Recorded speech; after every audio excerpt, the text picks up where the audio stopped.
Alright, welcome to the 2025 ScreenBlast Awards. Of course, we're going to be focusing on all of the cool things that happened, the cool movies that intro was like Squilliam Fancy. Squilliam Fancy, Super Chrome, Super Gold, we're going in on it. Mark, K9 Future! Biscuits. Of course, I am Brian the Baltimorean. That is... also Brian the Baltimorean. Also Brian the Baltimorean. I'm just kidding, I'm not that dumb. I'm K9 Biscuits. Are you excited that we'll do this next year as well? Are you starting to feel like hyped about like now this is the second year in a row of the ScreenBlast Awards? How do you feel? I mean, my fucking current diet, I mean, I probably won't make it to next year, dude. So I mean, I don't know if I'm excited for the future because I'm about to kill myself. I'm just kidding. We're gonna go from ScreenBlast to Solo Blast. Oh my god. With that, I'm gonna do it! With that, ladies and gentlemen, we recommend the XL Baconator exclusively from Wendy's. You can go to Wendy's, get yourself an XL Baconator. We're not sponsored. We promise. We just keep eating them. So how this is gonna work is we're gonna go through a few categories here, a few little things to sort of highlight movies that we would have missed in our top 10. And then by the end of all this, we're gonna actually cover our top 10 favorite movies. So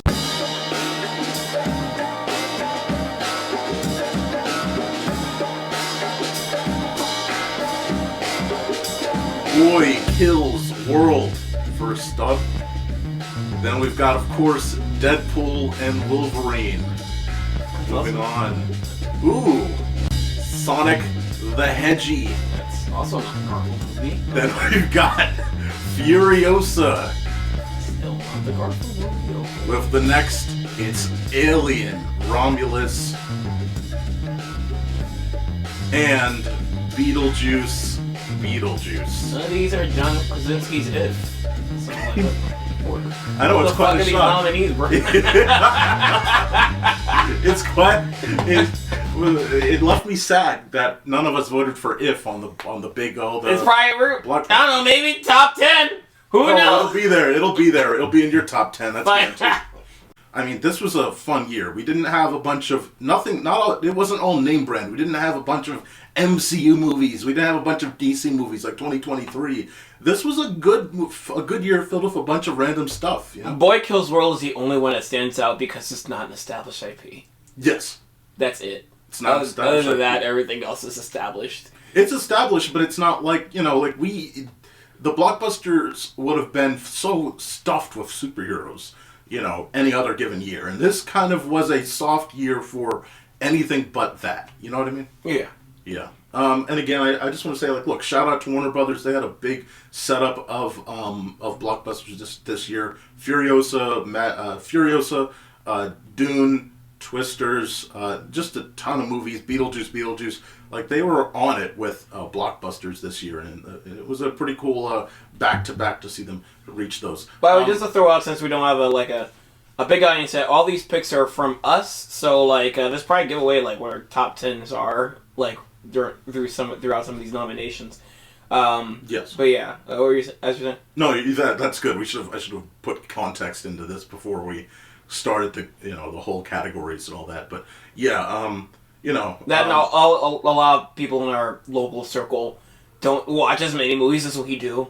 Yeah. So I mean, the choices would be very biased because a lot of them just don't watch movies except for the few big ones. Not even all the big ones. The few big ones. The Proud, the Marines.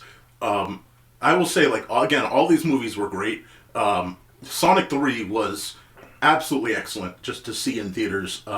Again, we have there are things that we don't like about it, but all the positives outshine that by a million. It was such a fun time. It was excellent. Alien Romulus, it's not it's not going to be anywhere in my top 10 as we'll talk about Me later. neither. I was going to say that. I think it's my least favorite of all these, but it's still a good movie. But it's still it was a fun time in the theater. I'm not going to rewatch this, but it was a fun time in the theater. Doesn't come close as good as the first two Alien movies. Those are yeah, God tier. Yes. Shit. I don't care. It's God. It's Alien and Aliens are up here.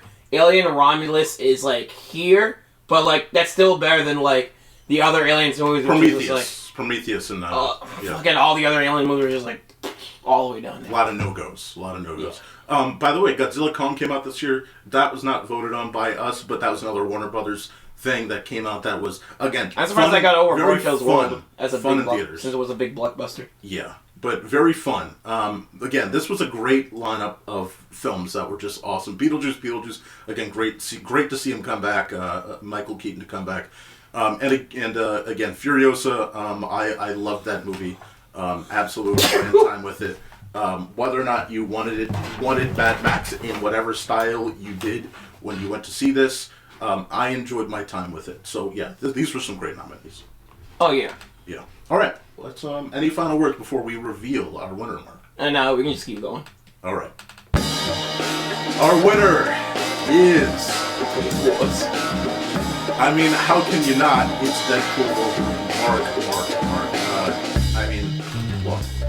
I think this is a movie that was so highly hyped for so long, and to see it deliver as well as it did, as exciting, as beautifully and fun as it was, like you couldn't have asked for better. You literally, if you asked me what would you want in a Deadpool 3 movie, it would have sucked so much worse than what we got in this movie. Like I couldn't have imagined that this was as good as what we would have gotten to the table. You know I what agree. I mean? I'm gonna shorten my answer for a lot of these because a lot of these are on my a lot of these movies in these awards in general are on my top 10s. Okay. And I'm trying to I'm gonna say my super in. I'm gonna blow your load in the top 10. Yeah. No, let me have this. Wait, let this hand, and then I'll wiggle this arm. There we go.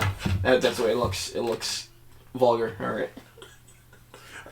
But any just thoughts in general, like on this movie? Great theater experience. Probably the funnest theater experience at the Blockbuster. So. Yes, such a grand time. All right, Deadpool Wolverine, the winner for our blockbuster, epically awesome blockbuster of the year. I'm doing this tonight. Probably what the hell? In the middle of my singing.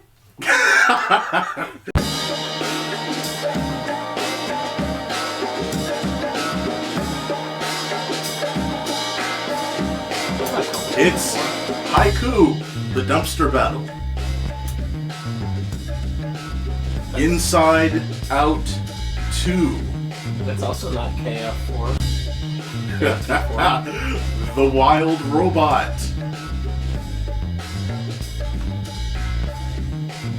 Look Back. Skip to my room.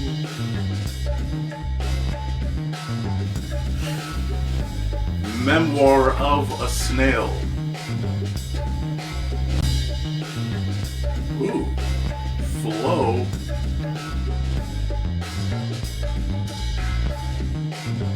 And Robot Dreams. Those were the nominees for 2024. Now again, some of these, the point being is, look, we may not have seen them. They did not get a big, wide release until the following year. That's why Robot Dreams got in. Mark, this was a great lineup of movies this year that we got to see. Unsurprisingly, by the way, Transformers 1 didn't make it because it's not a great movie, guys. Stop saying it's great. But Mark, what do you think about our selection? We're gonna get an angry mom. There's a lot of people thinking. I know. I'm surprised you're just like. I'm ready for him. I think Transformers 1 was what I learned in boating school. What I learned in boating school is it was fine. All these movies we have listed, I like them way better. Yes. That's all I remember seeing the Twitter post was like, hey, how is Robot Dreams making more money than Transformers 1? And then all the comments were like, because I'm not fucking, Wild Robot. How's Wild Robot making more money than Transformers 1? And all the comments are like, because it's an actual good movie. It's a better fucking movie. What are you talking about? But in this collection here, again, Inside Out 2, shout out to Pixar for making a film that, again, Pixar clearly is having fun with kind of doing the layering. We had that animated character that looked a little more traditionally animated. that was in the vault, sort of the forgotten stuff. Not forgotten, but the hidden back stuff there. That was fun. They had a little bit of fun with certain animation styles and character designs. I like how they interpret anxiety and the teenage experience in that film. I think it's absolutely brilliant.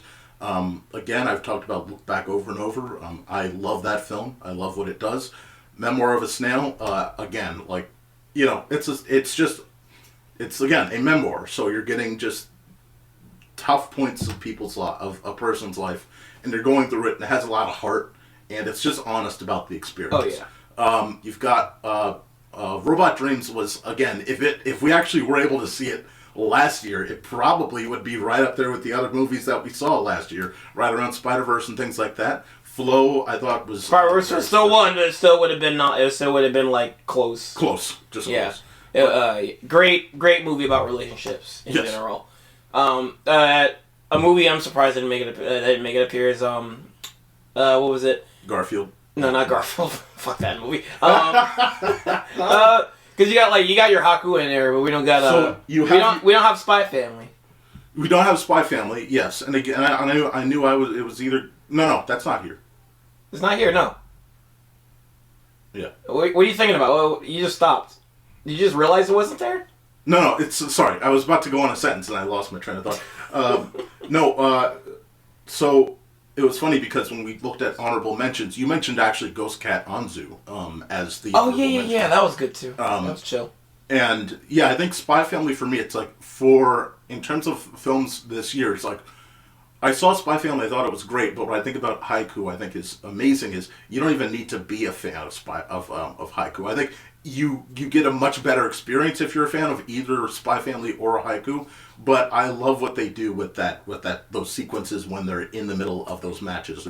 It's so great. And again, nothing against Spy Family, absolutely fun time. But it just was not as. To me, it's like I think every one of these films is better.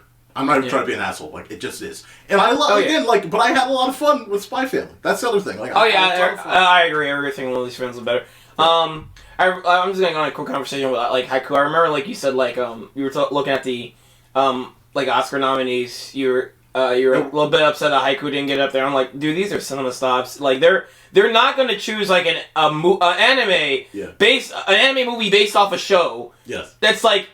I mean, even the quality of the animation is just like, it's above the show, which I assume I haven't watched the show. It's a little bit above the show, but like, not by much. It doesn't have like any names on it like Hayao Miyazaki or anything, so they're not even gonna look at it. They're not even gonna acknowledge existence.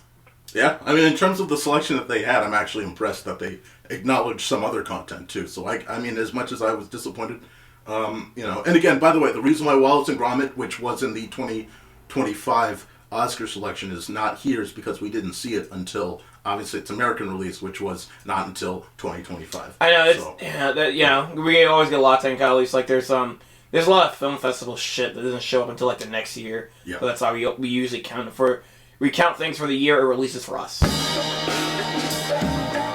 Winner is... Garfield! So, tell me, because look, it's inevitable. Again, I was right there with Wild Robot for a while. I think, it is a phenomenal movie. It's such a great. It's great to see that DreamWorks is continuing to just execute absolutely goldmine level films. This was a phenomenal story, and I was with it all the way. The music, the story, the character growth, the journey with these characters, the colorful nature of the film itself, the way it portrays nature. I love so much about the Wild Robot, but I just love so much about Look Back more. But tell me why you put Wild Robot at the top there. I guess I had to talk about Look Back real quick. But like I really enjoyed Look Back. It was like nice and very short. Didn't hit me as hard because like I'm not trying to make it sound sad, but I never really had that kind of relationship with a friend. But like I can understand that kind of relationship. And it's like it's a really fun like story to go through. Oh, what's going on the screen? Oh, okay, it's looping. What's happening? Good Lord, what's happening in there? But like I enjoyed the Wild Robot much more because like it's a movie that like kind of speaks to me more. I enjoyed the allegory for being a mother. Oh, absolutely. Yeah. Yes. And again, I want the Oscar nom to go to The Wild Robot, but personally, I think Look Back for me is a... Look Back's on the Oscars? Look Back, yes. You need to check again. I don't think so. No, I don't remember it. It didn't.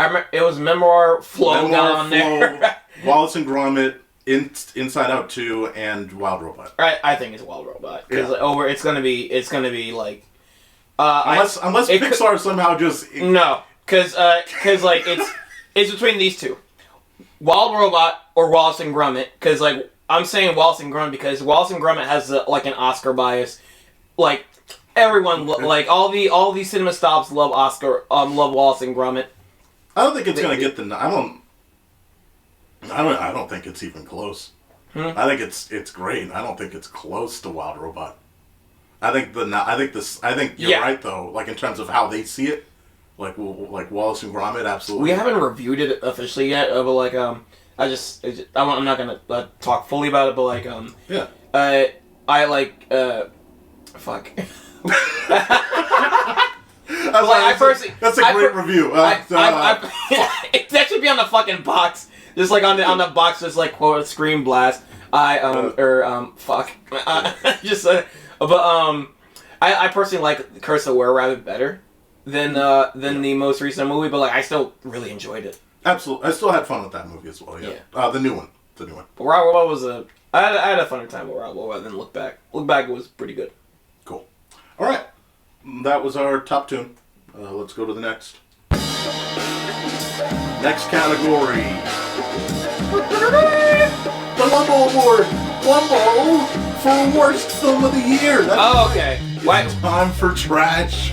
What does Wumbo mean besides the fucking Patrick meme? That's all it means. Okay. M for mini. Because if you're into fighting games, Wumbo. Not Wumbo. It's Wumbo.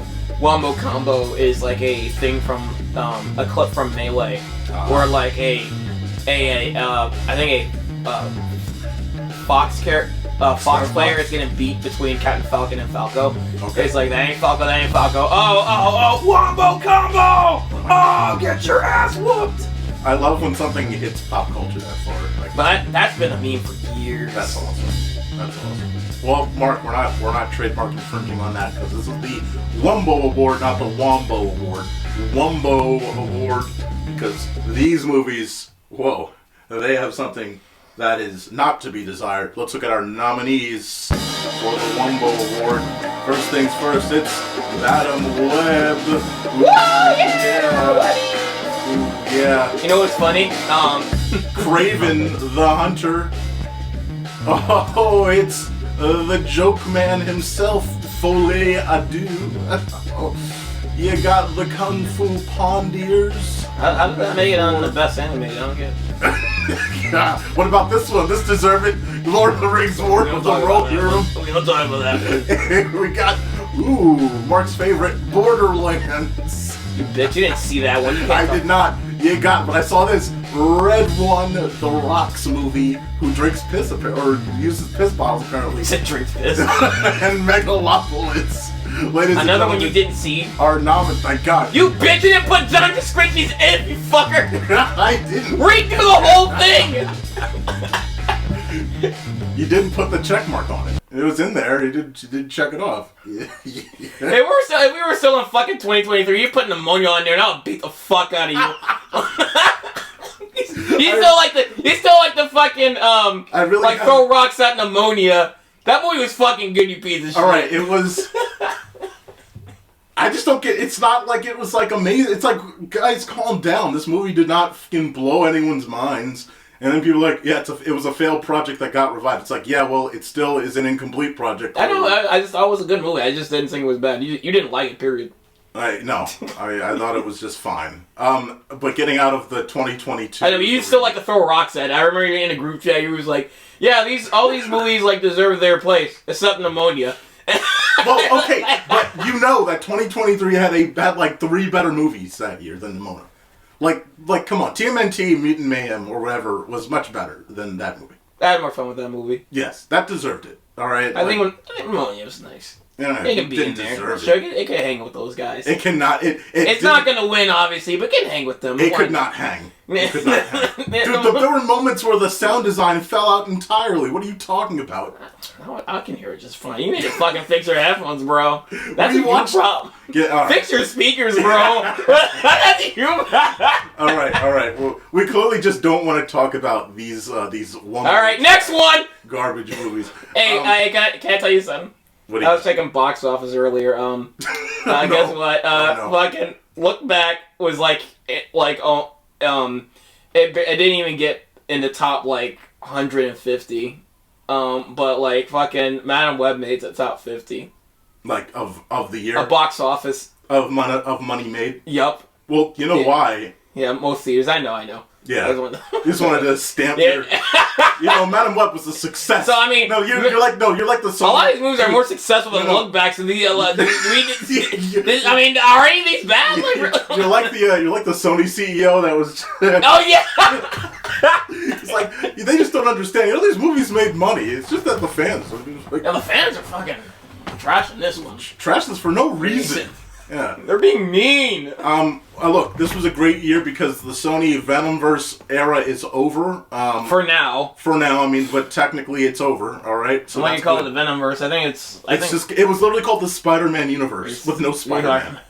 Even though they were allowed to use Spider-Man the whole time, but they just decided not to. They wanted to, but they couldn't. Yeah, no one agreed. None of the, they didn't want to add a new Spider-Man. They could have used, by the way, other heroes that were not Spider-Man. So they could have still used other heroes. Apparently, the words going around is also Tom Holland really didn't want to work with them. Well, no, of course not. He was like, what the no, you want me to go with... Ew. With Craven? Alright, am I just getting Splatoon? Usually he changes out. Alright. Well, you know what that means. Splatoon 3, 4. It's 4. We're on 4, dummy. 4. It's coming out tomorrow. We still haven't talked about any of these fucking movies. So okay, no, I had started though. So again, the Spider-Man universe is dead. Craven was a waste of potential movie. So was all of these. Kung Fu Panda 4, I think, is less bad and more disappointment. But I put it in there because it was so disappointing that it went into Wumbo status. That's a movie that had so much potential to springboard that franchise into a new direction. Especially since it made enough money that it probably will get a sequel. Now you've got to continue to work on this awful platform that you've put yourself into. The villain sucked. The situation for Poe sucked. Poe's character sucked. The half story with the dads kind of was a waste of time. And then you got Joker, which, I mean, you just watch the review, all right? Absolute dog shit. Red 1 has great ideas. It's like Men in Black for Christmas, but then it starts to turn into an AI quest. And they probably have the best film here, fucking Megalopolis Ambition. You tell me about Megalopolis, Mark. You loved it.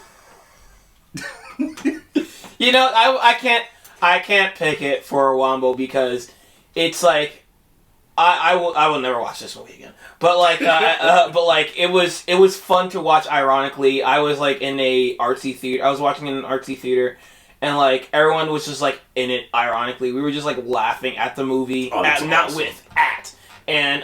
we were just clapping ironically to the stupidest parts. It was a fun experience, even though I was falling asleep on and off. It was I still enjoyed my time watching the movie ironically with an audience who was in for it ironically. That sounds like a legendary time. Yes. Last thing before we move on. We didn't talk about Borderlands. Briefly on Borderlands. That was fucking boring. I was falling asleep on that because it was so fucking boring. Because I think it looks. I don't know. I'm not a fan of the Borderlands games, but from design wise, I can only assume it was faithful to the game, but it's not explaining things well. But from what I'm hearing, people are saying it's not faithful, so I don't fucking know. But it's not explaining anything well. And this shit is just happening, and characters don't feel like they're really interacting. It's shit. And again, there's no. Oh, sorry. But go ahead. It's trying to rip off Guardians of the Galaxy, but Guardians of the Galaxy has this character dynamics. Well, it has a lot of things that. Well, I know, but character this main thing. If this one we just have that one simple thing, it has character dynamics. You can have a chart of characters this character's relationship. It had their dialogue, their banter is like this. This character and this character banter like this. it's not like that with this Borderlands. These characters just exist and they just say stuff to each other. They're just NPCs. Dialogue. It sucks. It's boring. Yeah. You know what else is boring? Lord of the Rings, War of the Rohirrim. A waste of time with the Lord of the Rings IP. Like we talked about in the review, just a rushed project, absolutely disappointing. Animation's really bad. And just, again... I hated looking at it. And it was like over 2 hours. What the fuck? Over 2 hours, yeah. You think an animated movie... anime movies are often shorter. I don't mind them being longer if they're good. I mean, that's for every movie. I don't... Every time I see a movie that's, long, it's not very attractive. That's what I was skeptical in watching The Brutalist, but, I was hearing good things about it, so that's why I watched it. And, I'm skipping ahead, but, I don't regret watching The Brutalist now. Great movie. Right. War of the Ring, just, it was so dry and boring. Yeah. All right. Who's the winner? Kraven's. Who's the Wumbiest Wumbo? It is another split. Mark, we talked about Borderlands already. I thought we were on the same team, Mark. Joker Folia, dude. I'll be honest with you, dude. Okay, I already talked about Borderlands. It's fucking boring. I fell asleep on it. I wouldn't choose Joker 2 over most of these because I hate what the movie is. I hate it when the play represents. I hate how it it completely bastardizes the story of the first one. It just makes you dislike the first Joker. But I can't argue. It is well shot. It is very, very well acted. And even though the movie was making me angry, I was still interested while I was viewing it to see what was going on. It still kept my interest going, even though by the end of the movie I was very upset with the overall product, and the ending itself. But I will say it's as shitty as the decisions for the movie are, and as bad as a lot of the story points are, it's still very well made, just not in the right way. I feel you. I just felt like the thing with Joker 2 is simply that if you are going to do all of this, if you're going to have a budget that's now so much higher than its predecessor, so much grander in terms of scale and execution, and this is what you come up with, I think you deserve the Wumbo. Because those music numbers are trash, by the way, because this is a musical. Those music numbers are trash. That too. It's because, again, compared to the rest of the list, this is probably the most well-directed, well-paced, or not paced, no, pacing was all over the place. The music number fucked the pacing up. It was a music number, maybe be this better. Is the most well-acted, this was the best acted, this was the best shot of those selections. This is a beautiful movie with beautiful sets. And it just does nothing with it. And the only thing it really does with it is takes everything that you did from Joker and does the antithetical thing. It just does the complete opposite and says, fuck you for even coming to the theater. And I think that's, for me, why I think this deserves the Wumbo Award. Because it just left me with you've got to be shitting me. There's no, leaving a character so hopeless, as bad as a character as he is, in such a hopeless situation, and just taking him on a shitty-ass torture ride, is not something that anyone should be thrown into at all. Who's directed this? Todd Phillips? Todd Phillips. Yeah, a lot of people say he was doing this on purpose, but he did make this movie on purpose, but I don't think he was trying to make a flop on purpose. I think he was trying to make a hit and run. He was hoping that the Joker name alone would make a ton of money. Yes. Because he probably knew it wasn't going to make as much money as the first one. But he was pretty much hoping the name Joker 2 was going to make money and he can just say fuck you and then run away before everybody gets mad. But no, word of mouth got out really fast. Really fast. And it just, no one went to see it because word got out, this movie fucking sucks. And it's a musical, which people in this comic book loving genre don't really like musicals all that much. From what I've seen of TikToks and stuff. people don't like musicals, so. Yeah, it just, I love musicals, especially when they're good. But like Borderlands was absolutely. You could tell from the promotion, like that was going to be dog shit. It looks like dog shit. Every scene and clip that I looked at to find footage for these sequences for our 2025 awards, it looked like shit. The casting was shit. All of it looked like shit. And it doesn't interpret Borderlands well. But like. Again, for Joker 2, it's like you just how you have the audience go through that, to me, is like it's much worse. Yeah, a lot of these movies on the Wumbo list, they're either range from they're one of two things: disappointing or boring. But the two movies on the list that I like, ironically, that are fun to watch just to make fun of is Matt. You didn't put it on there, bitch. Redo the whole list again and redo the podcast. Is fucking Madam Web and Megalopolis. Those are fun bad. I will like watch those to make fun of it. Have you seen either? I don't think you've even watched Madam Web. No, I rented it from the library and I never. You did? Why? Because I was like, I gotta get through this before the year ends, and for the actual nominations, and I never actually watched it. What did you watch before the nominations anyway? Because you also left the Saturday night DVD at my house too. I did. I was like, damn, I left it there. Yeah.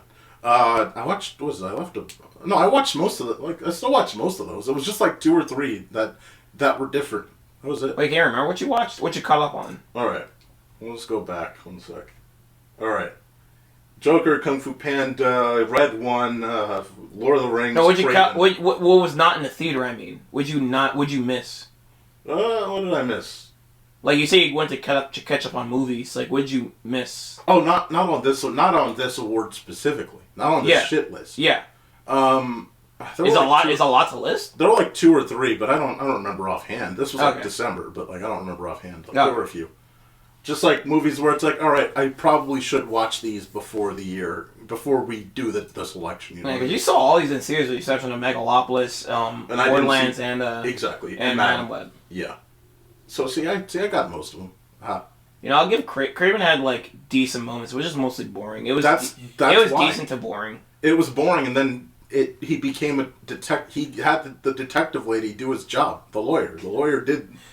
Craven. And apparently, like, I keep hearing reviews talking about, like, yeah, there's a really good intro sequence. We came to theater late. We missed that. I'm not going to bother looking it up. We missed that whole thing. Apparently, it's free online, so I'm going to fucking... Yeah, the first... Sony always does that, the first 10 minutes, yeah. All right.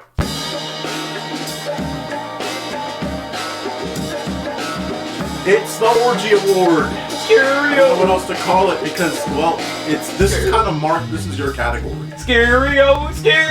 I'm not scared from head to toe. Scary though. This is again the scary, suspenseful, psychological, and horror award. I need something to eat. I'm really, really hungry. This is Scario. Scary. I love it. And that's a cartoon chat. That is like a million Andy. Yeah.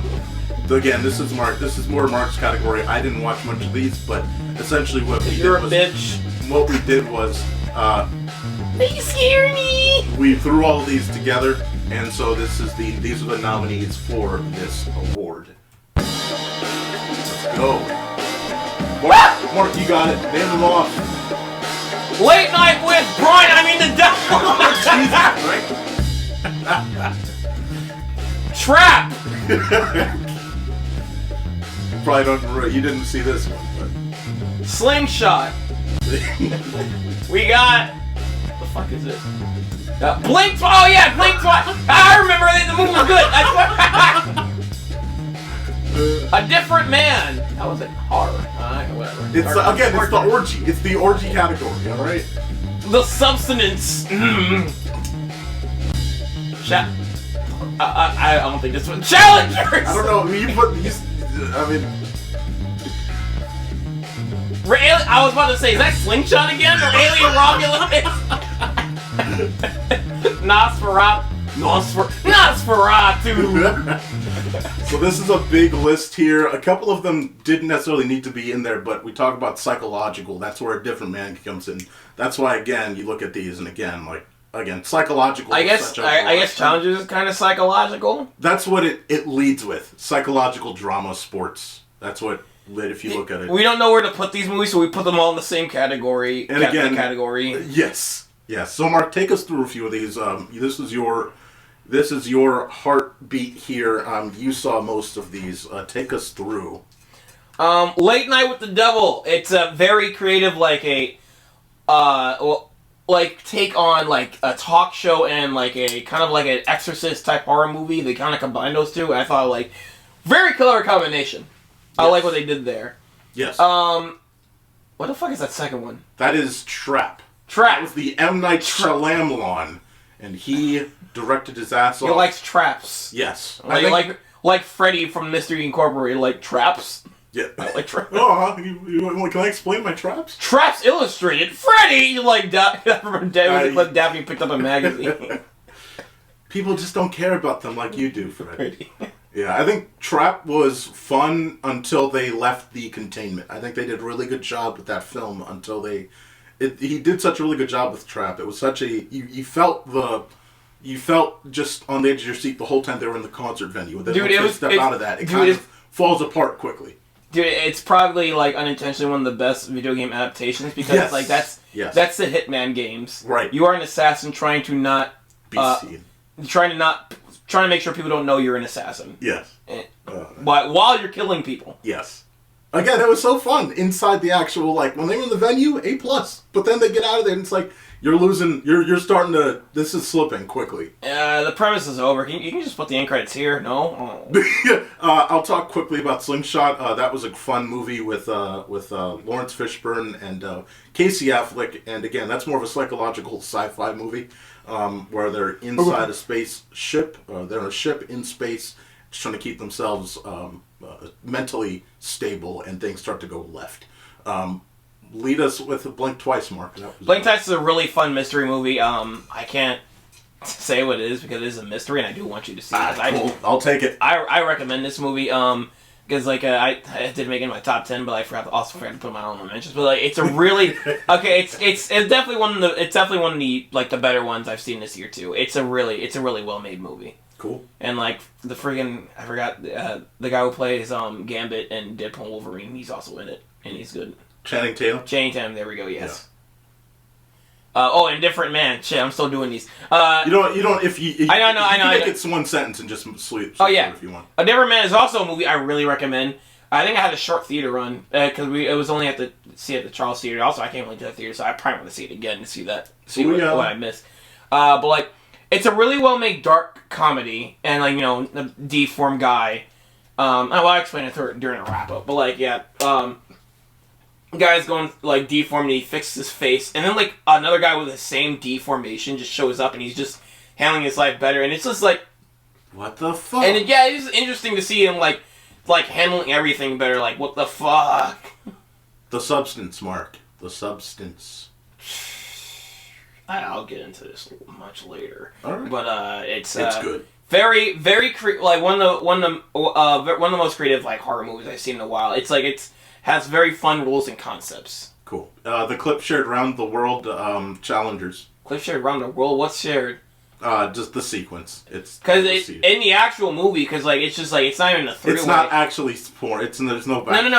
No. I'm saying it's not even actually a three-way. What happens in the actual movie is you don't Zendaya just she just falls back on the bed and she just watches the two guys just make out, and then after a while they realize they're only making out with each other, and Zendaya was just watching them the whole time, and it's and they were just kissing. Yeah. So it wasn't really Alien Romulus was Alien Romulus. You want to talk about Zendaya and sex? Was a fun time. I like how you got this interested in seeing found that it was gay. Hey, I didn't say anything. I was just we're moving on. Anyway, next, Alien Romulus. We talked about this on the Blockbuster. Great movie. Great movie. Again, does a really good job in keeping you on the edge of just keeping you suspenseful as you go through this space station, and you just know that things are going to go left. The only other Alien sequel I saw was Alien Covenant, and I didn't really enjoy it that much, but this movie was good. I enjoyed it a lot more than that. I enjoyed that movie. Apparently, this movie brings back a lot of concepts from, like, it tries to make use of a lot of concepts from, like, worse Alien sequels. And makes good of them. So that's cool.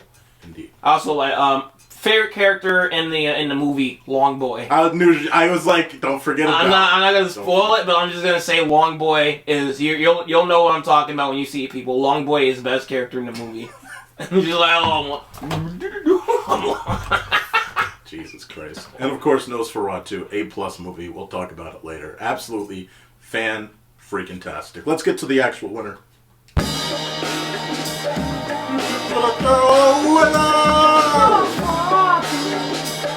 Ooh, another split one, because I didn't see much, but Mark, you saw The Substance. Of course, we both saw Late Night. I thought this was a movie of the year, a movie that could be left in the decade. That's only because you didn't see The Substance, you piece of shit. Agreed. But it could be a film that you sit there and you leave thinking, oh, like, this is actually an absolute special film that takes you back in time so well.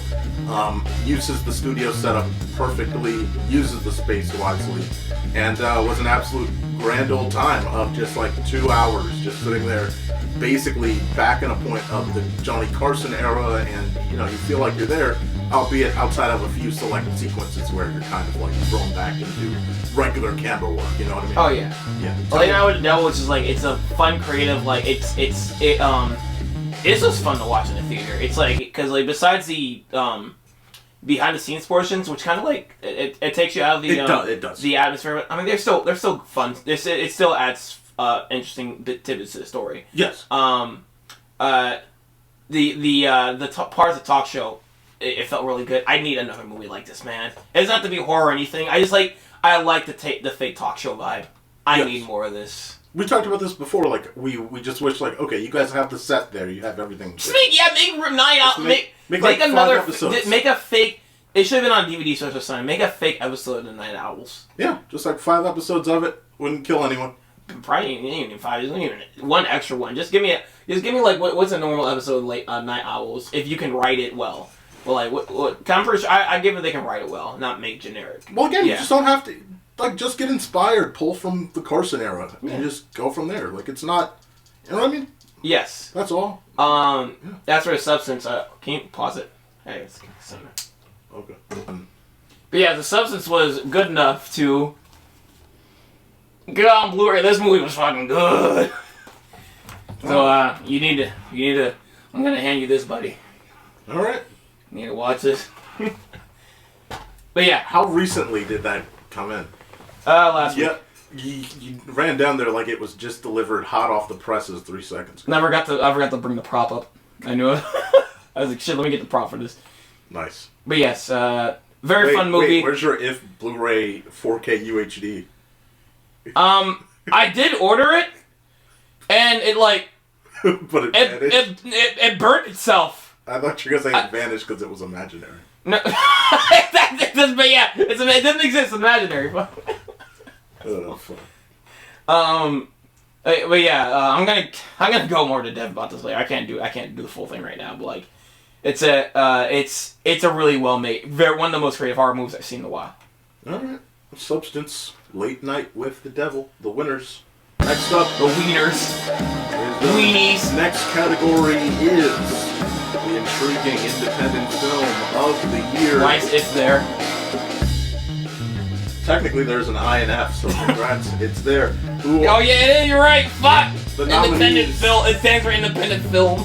The nominees are Thelma, man, Old Lady, Mission Impossible. You got Flo returning again.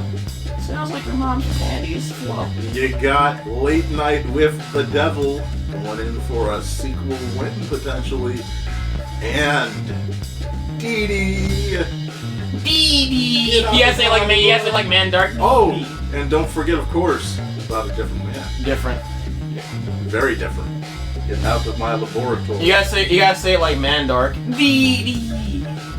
Mark, of the 4 nominees there, 5 nominees, Velma. What's going on here? Where's the graphic? Late night.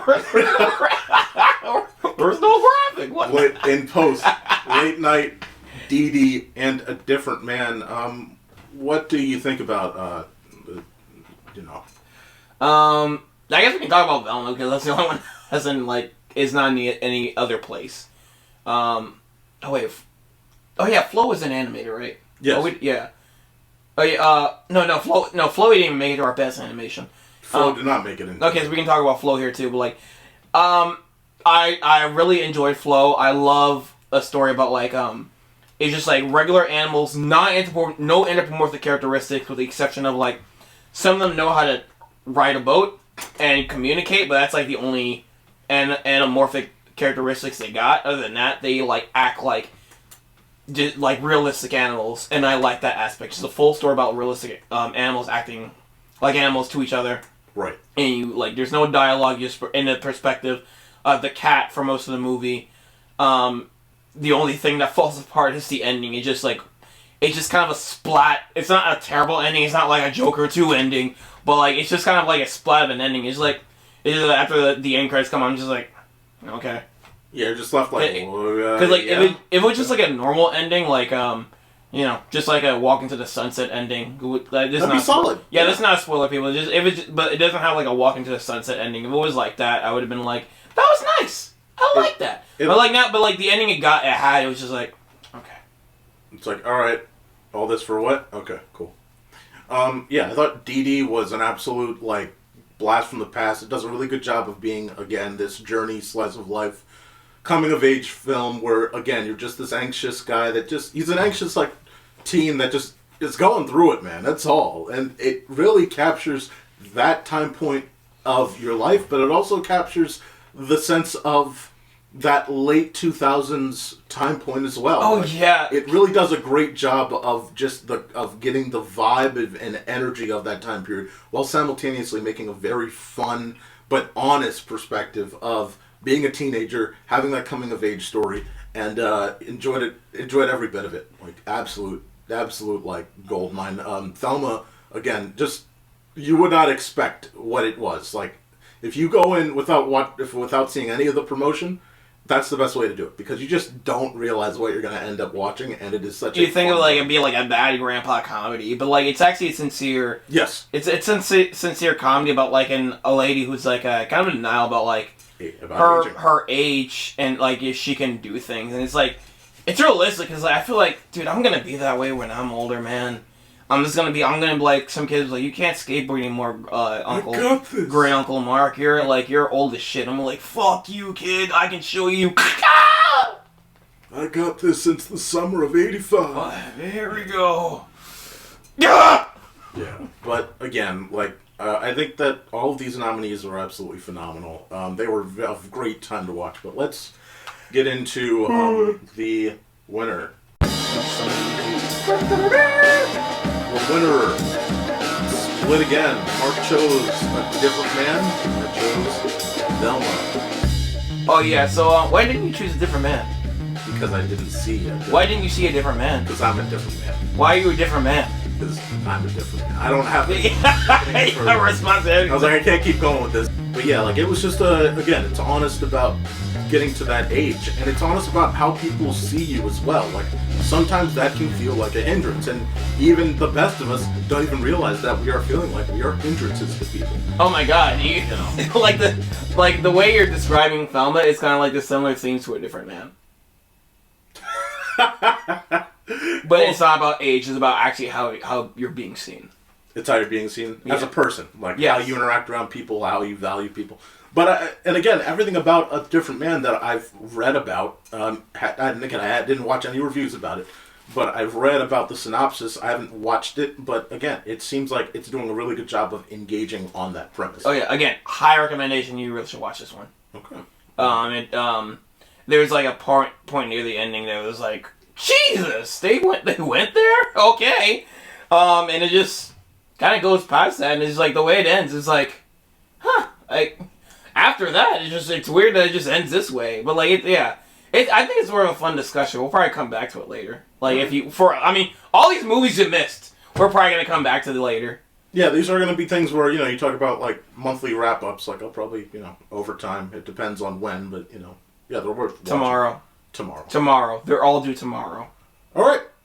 Next up, it's the buzzer beater. It's sports. The sports feature of the year. Nominees.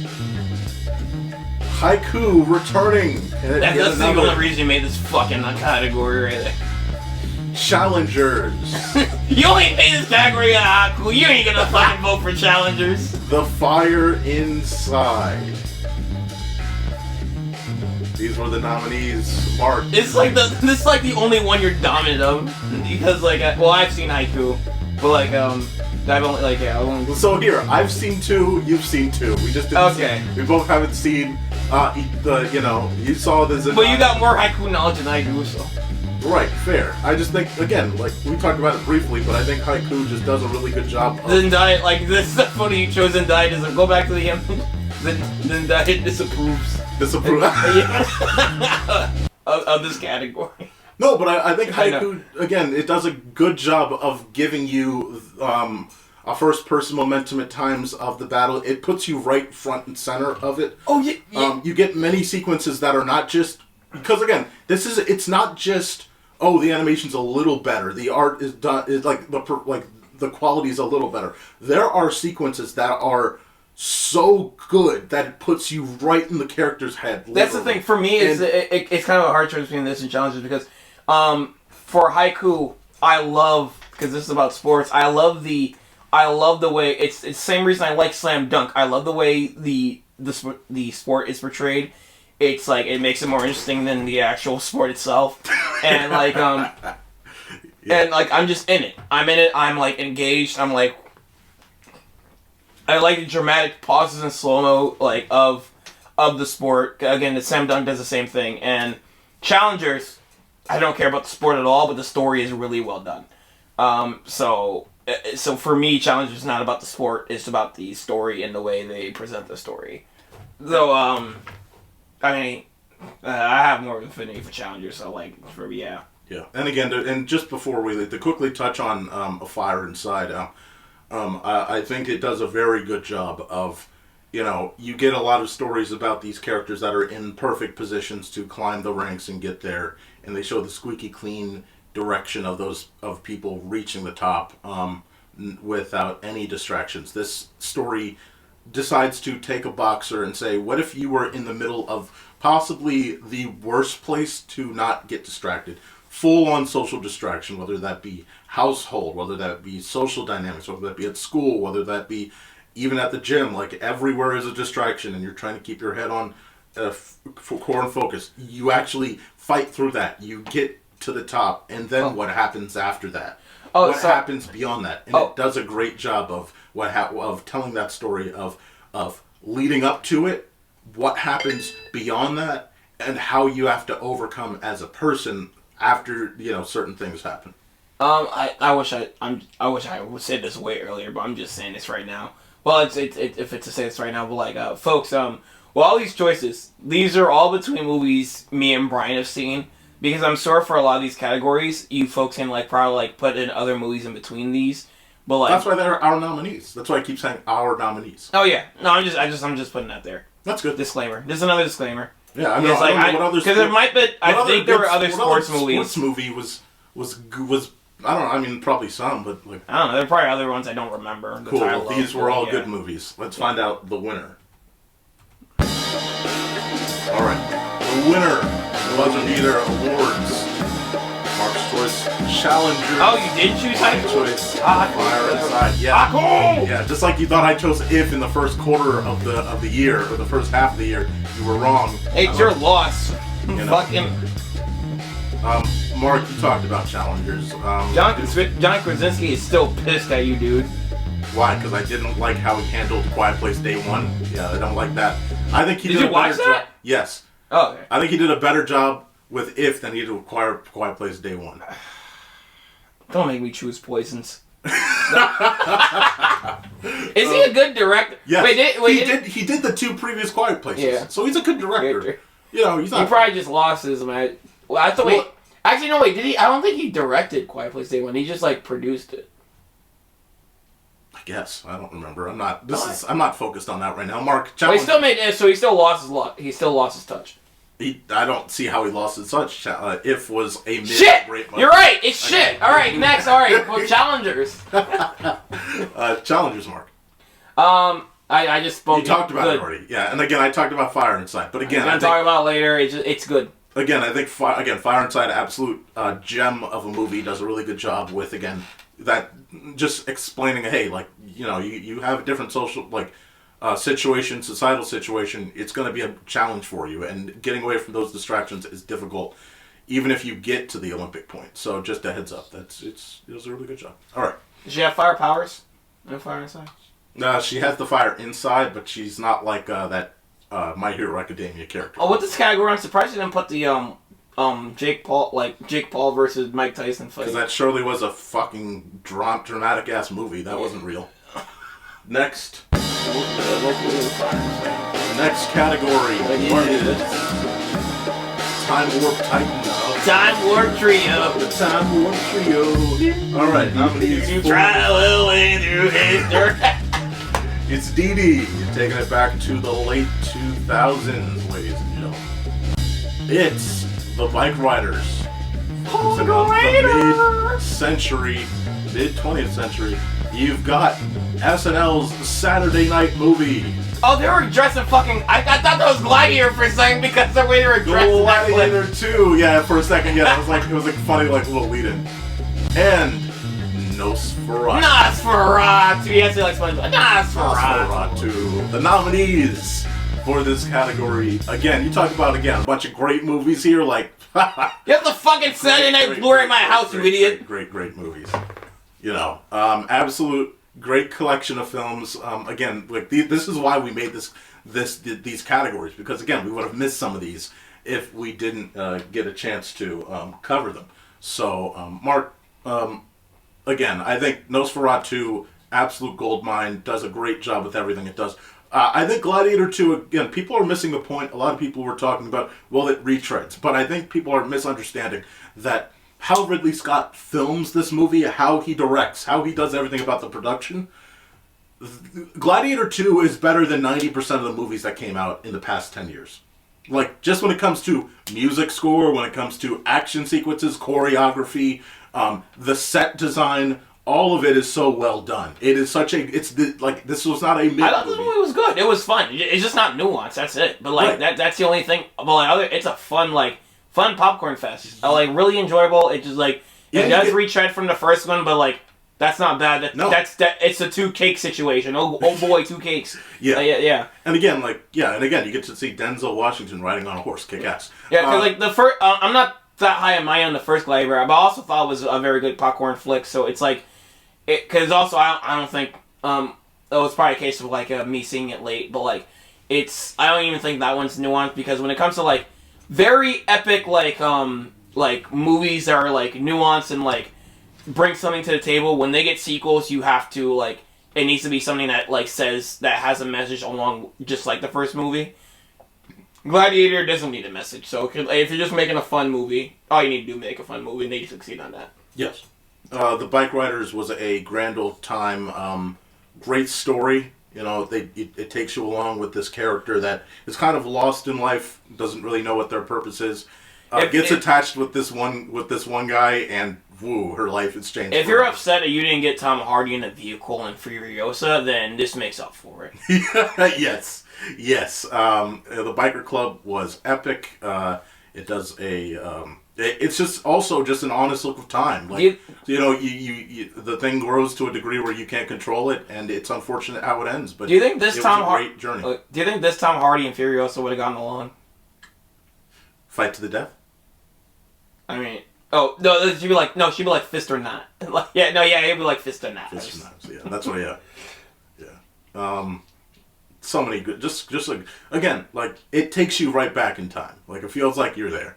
Outside of the fact that I'm black, so again, I'm not actually there, but the screen does. Why'd you skip Saturday Night? You didn't talk because again, Dee Dee does so many great things. It's absolutely phenomenal.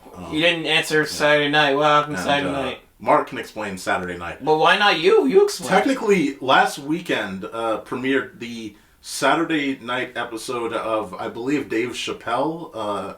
I believe Timothy Chalamet was this past week as well. They had some great performances, and they had some great skits on the latest episode. Well, you did talk about that. I'll give you that. Yes, sneaky motherfucker. I'll give you that. I've watched more SNL over the past 2 months than I have at Saturday night. So another. Do you want to say another? Dude, there was a really funny skit where they were like, I love the skits where they can't get it right. Where it's like, there was a funny skit where these two guys in the background, Justice Beavis and Butthead, and they couldn't continue the skit because they couldn't stop laughing. They lost control. I love those skits like that because the laughter is contagious. It's like those are the funniest ones usually. Absolutely. I think like my other favorite skit is Downer Debbie because they couldn't do the skit right because they kept laughing at her. Yeah, Downer Debbie is classic. Yeah. It's classic. They're at like Disney World or whatever. Yeah. Downer Debbie is A tier. But yeah, Saturday night. You talked about it, but if you want to say it again, say another piece on it. Fun movie. It's by the way, in context of this category, how do you think it does in terms of throwing you back in time? Very well. Okay. Especially if you done your homework, but I'll get more into that like later date. Okay. The winner. You suck. The winner of the period piece, the Timewarp Trio. Yes. Movie. How do you not think of Trio every time you say Timewarp and you pause afterwards too? Because I set it up for you to line up to say it. It was Nosferatu. Originally we had the Bike Riders, which I think was phenomenal, but then once again we looked at that, thought about it again. I think that was such a, oh man, like every second, every moment of that film, how it was staged, how it was set, all of, these actors. These actors are just all thrown into the roles that they're in. Like, it all feels like they are back in the 18th, 19th century. They are not, they are not in where they are. Like, that's not the guy. Like, that's not the guy that was in Juror Number 2. That was not the guy that was in Craven. That was not the Green Goblin from Spider-Man. These are all people that are not who we see them as. Like, they all kind of get into their roles. Feels like the best practical of the period pieces, too. Yes. Like, all the sets just feel like you're in it because the cinematography is so good. Yes. It just, like, it does give a creepy vibe. And like I said in a review, it's interesting to see, at least from what I've seen, the concept of vampires being used for horror in a modern day. In a modern day movie, it's just like because usually I'm seeing them in comedy or action comedy. We haven't been. Yeah, they get all they lose the. I mean, you put a vampire in a situation that's not in its original sense because the idea was that had become a box office flaw. Like, they were successful in mid 20th century and then it fell off. It's like, you've got to do something else. You've got to make vampires and this. You've got to do vampires with that. You've got to do Abraham Lincoln Vampire Hunter. Like, it can't just. It sounds like it should be a comedy.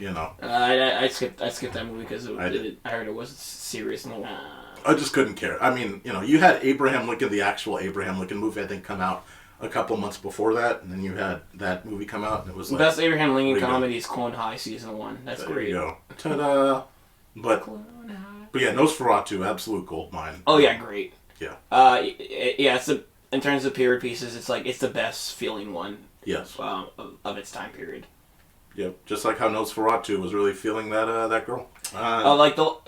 But the last movie, I felt like I've really done as well as period piece that I can think of it, is Shape of Water. I don't know if you saw that one. Shape of Water is really good. No.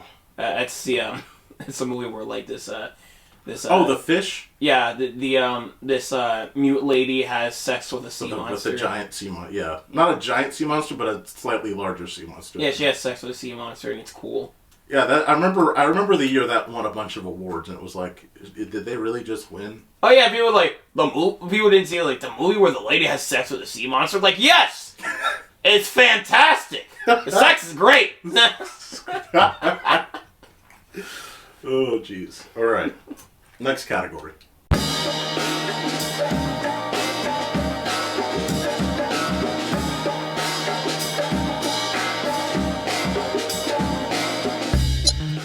Wicked, Mean Girls, and yeah, I was gonna say 2. That's it's 2024. Yeah, Mean Girls 2024. And Beetlejuice. That's a 2. You know, Who Beetlejuice? indeed. Mark, I think, I mean, look, Beetlejuice was a lot of, it was fun to see him back. Had a great time with everyone getting into their roles again. Yeah, I mean, it was a great movie to come back to. It's not a movie that I think, oh yeah, like, I'm going to rewatch this, but it was still fun. Michael Keaton in the role is the magic, and you don't see him everywhere. I think it captured the spirit of the first movie very well, too. Yes. And you get, again, that Burton mannerism, which is the energy, the Burton energy. Like, again, that's the thing that I think that movie executes well. The sets feel like they're still right back in the past. Like, you know, like the effort, the care, the craftsmanship. It does like a sequel and build up of the previous character as well. The only thing it's just missing is like it doesn't have the heart of the dead couple the first one we have, because you know it doesn't have characters in their place. That and those original characters they're not there anymore. Right. Because I think Alan Baldwin is pretty much canceled besides Boss Baby movies. Yeah, unfortunately. Plus, he's just getting old. Like, do you know? I mean, it would be great to have him, but yeah. I guess he just to the Boss Baby movies. Because, you know, he reportedly shot some... I'm not getting into it. You suck it. Mean Girls. Suck it. You went out and saw Mean Girls, Mark. So this is all you. Congratulations. Oh, yeah. Cause we needed a category. We needed a category to celebrate this was movie. Fate, because I would have skipped this movie if I didn't For MagFest last year, right? I went to see E.T.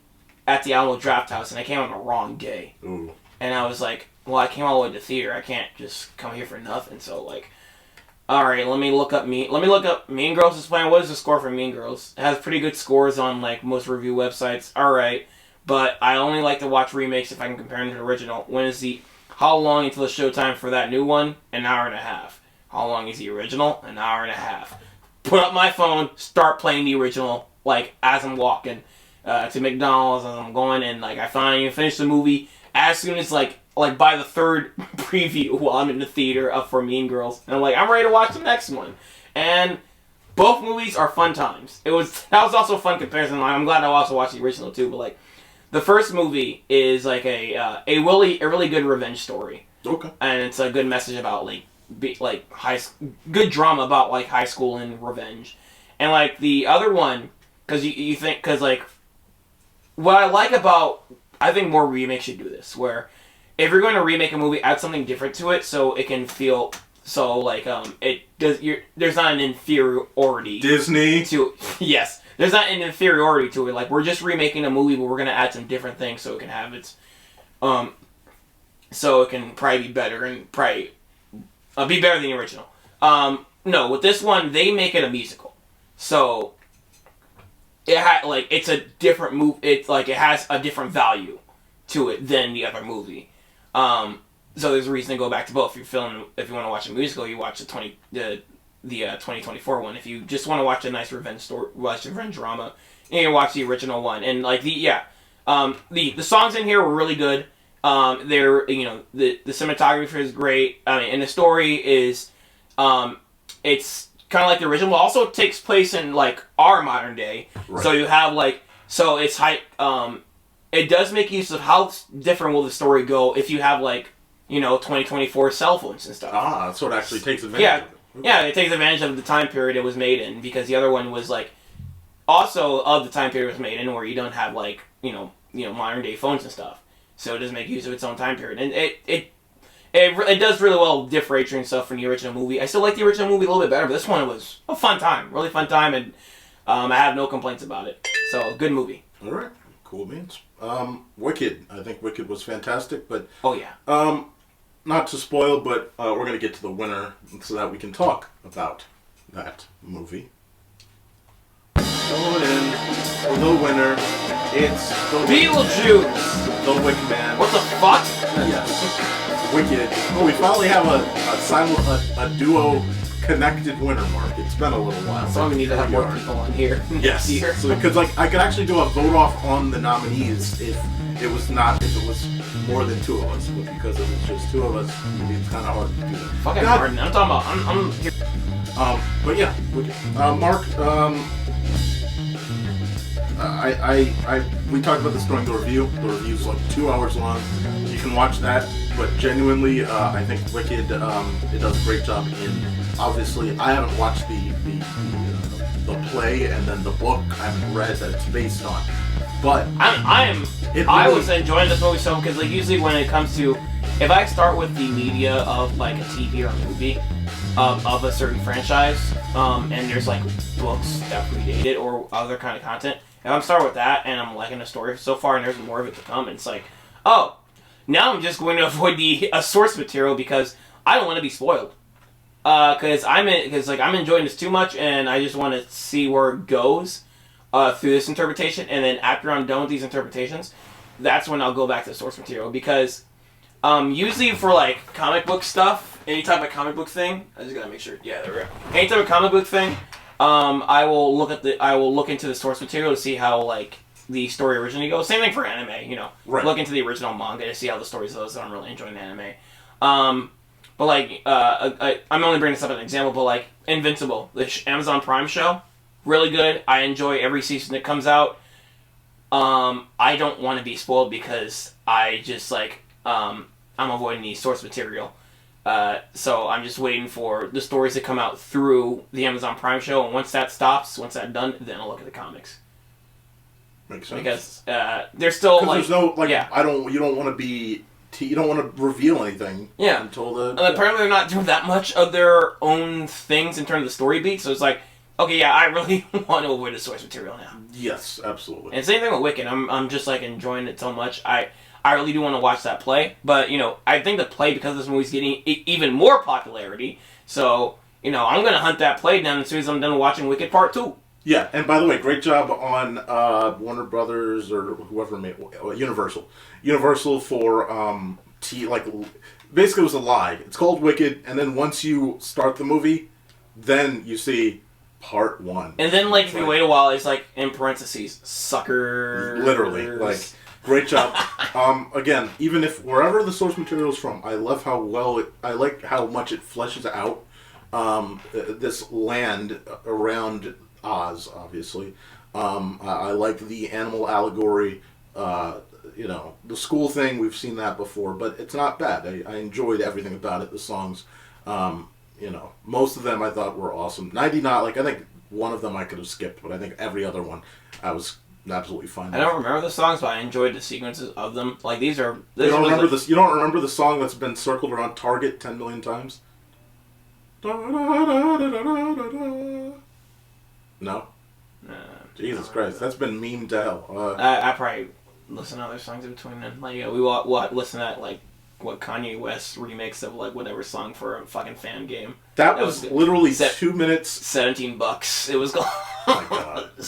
Alright, but Wicked was, it's a really good movie, really well made. I can't wait for the sequel. And I really want to watch the play. Cool. Alright. Category.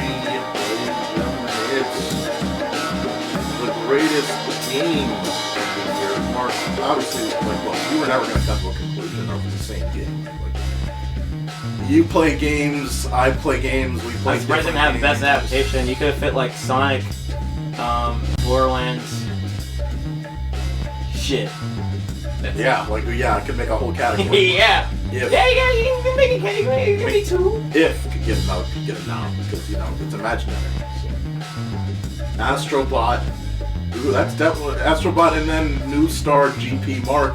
Well, that's Playroom. That's not Astrobot on PS5. Hey, look, it's So Astrobot. Why did you choose New Star GP over Astrobot? Number one, I don't have a PlayStation 5. Why didn't you buy one? Why didn't you buy the Pro? Because I'm not a stupid consumer. Why did you buy the limited edition Pro? I'm not a stupid consumerist trash can who buys whatever, the corporations say to buy, so I didn't do that. I just, bought one of those things, and that was a Nintendo Switch. Notably the OLED model, so I am still... And now it's out of date, because the second one's coming out. Technically, I still have the top-of-the-line model until whenever that comes out. Not that I care. Dude, my fucking Switch got replaced by a Steam Deck years ago. Yeah, the only time... You literally saw the Switch 2, and you're like, I am now feeling like playing the Switch. Like you're like, I think now is the time. No, I just I kind of want my Switch back, and I feel like playing the Switch, but then I didn't touch it when I got it back. I was like, as soon as I got it, I'm like, I feel like playing the Switch now. Picks up the Steam Deck. I thought. Here's the thing. Look, New Star GP released in 2023 widely, but didn't release until 2024 on the Switch. So that's why it sits on its place. I think New Star GP, it does a really good job as a sort of arcade simulator. It does a really good job being in that middle ground, and it offers the Switch a really fun experience. It uses sort of the formula racing eras as different levels. So you go through the career, you're going through different decades to get through certain speed levels. And while you're doing that, you get to work on what crew you want around you, what staff you want around you, how you want to, bless you, how you want to support the staff around you, how you want to, what modifications you want on your vehicle on those races. And it really makes you want to challenge yourself to get better and better as you go through these certain cups through these decades. Like you want these yourself and your team to do better and better. You get good competition between other race cars. It really is a lively game that does a lot of fun has a lot of fun ideas. It also, again, I love how dynamic it comes to weather effects. I like how dynamic it is when it comes to the car's damage system. A lot of things that a lot of games just don't do, even in... Again, Splatoon again. I like Splatoon Day, apparently. But there's a lot of things that it does well, and I think that it really knocks it out of the park, especially for being on Switch, which is filled with a bunch of shovelware. Yeah. So there's a mixture of it being like a diamond in the rough of shovelware, and then it's the fact that it's just a really great racing experience as well. So good job. Okay, so this is your game. You chose this over not only Astrobot, but Black Myth Wukong, Final Fantasy VII Rebirth. You didn't choose You choose this over Metaphor Reinfantasio, the fucking Elden Ring DLC, Helldivers 2. Yep. What the fuck?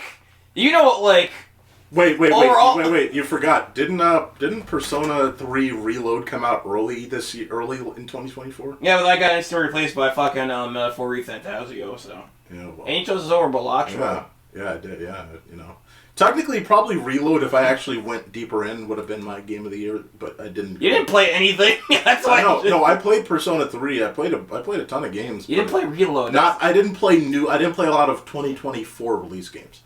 So. Yeah. Yeah.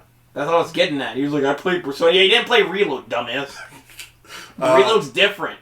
All right, well, you with the modern system, tell me why Astrobot was your selection. He's coming, ladies and gentlemen. Don't get me started. All right, so well then we're skipping it then. He said don't get me started. All right, skip. Well, you asked. But Astrobot is it's probably one of my favorite PlayStation games ever. It's a really good platformer. Pretty much, they kind of ripped off Mario Galaxy 3, but again, it's like the 2 cake situation. It's just but they put their own unique platform spin on it, and it's every level feels different, and it has a different kind of mechanic to it. And each mechanic, it's just there's nothing I really dislike in this game. There's least favorite mechanics, there's a monkey you have to press LNR to hang up, but even those levels are really fun. It's probably the best, in a way to describe it, the best little guy game, or the best game in terms of scale, because especially with these boss fights, all these boss fights are so dynamic and epic, and they feel larger than life. Every game, every moment of this game is fun. There is no level I just dislike. There's no level you dislike. There was kids yelling outside. Yeah. We can cut that out. But there is no level I dislike. There's probably levels I like better than other, but there is no level I felt angry at, or everything about this game was fantastic. This might be one of my favorite games of all time. I'm not sure if I'm ready to commit to being one of my favorite game of all time, but I can commit to it in my top 5 of games ever. And I love Team Asobi. I can't wait for them to make more. Also, I love the little Easter eggs. You get Astro Blasts are based off different PlayStation characters, and that final boss is all just love letter and Easter eggs. This game is a gem. And I haven't been this happy playing a game since Mario Wonder, which was the year before. But before that, it's been a while since I was that happy. Since I was last year. Yeah, the year 4. Because Mario Wonder was fucking 10 out of 10 as well. But still. That's good. Alright. Well, those were our games of the year. 2. Our final award category before our top 10. It's hot and steamed hands? Streamy. Not steamy. Streamy. Read the Should have been steamy. Who won this category? Let's find out. I don't know why I did 2 of these intros. God, that intro's getting tired. It's Hitman and X-Men 97. Mark. 69. X-Men 69. Mark, you chose Hitman. I thought, you spoke last year, so I'll go first here. X-Men 97, I thought, number one, look, we could talk over and over about Marvel up to and right before Deadpool, sort of just sucking the life out of people's interest of anything Marvel. Like, it really was, kind of disappointing and dour. And Echo had just come out, and it's like, God, all right, well, shit, what's coming up next? And there was X-Men 97, and there's Invincible out there, and you get some of that energy already before, but to have a return to something that people love so much, I didn't grow up with this, but me neither. But the quality of was of the story. It's way better because the story for the X-Men were there, but the animation was not really good, and and especially compared to the Warner Bros. Stuff that came around the time like Batman and Superman, it's it just kind of blows it out of the water because they overspend on those shows, and this one was being cheap on purpose, and the later seasons got even cheaper, so animation wise the old show doesn't really age well, but the story is very fast paced and still very good. For some of the episodes it is good in. I just haven't been watching those. I've seen a couple episodes here and there in terms of modern times. But X-Men 97 does everything better. It's it reminds me of the DuckTales 2017 reboot of how of course this is shut up. Not as good, obviously. But because DuckTales is still saying fuck you, watch the whole thing, bitch. Jesus Christ. Fucking facepalm. Watch it, bitch. You haven't seen it. You just connect everything back to and the love lore and story all reminds me of DuckTales. Best streaming DuckTales. This is on streaming, and I did watch it again. Fuck you. Because they're making the show the way it should have been, the way they wish it was made.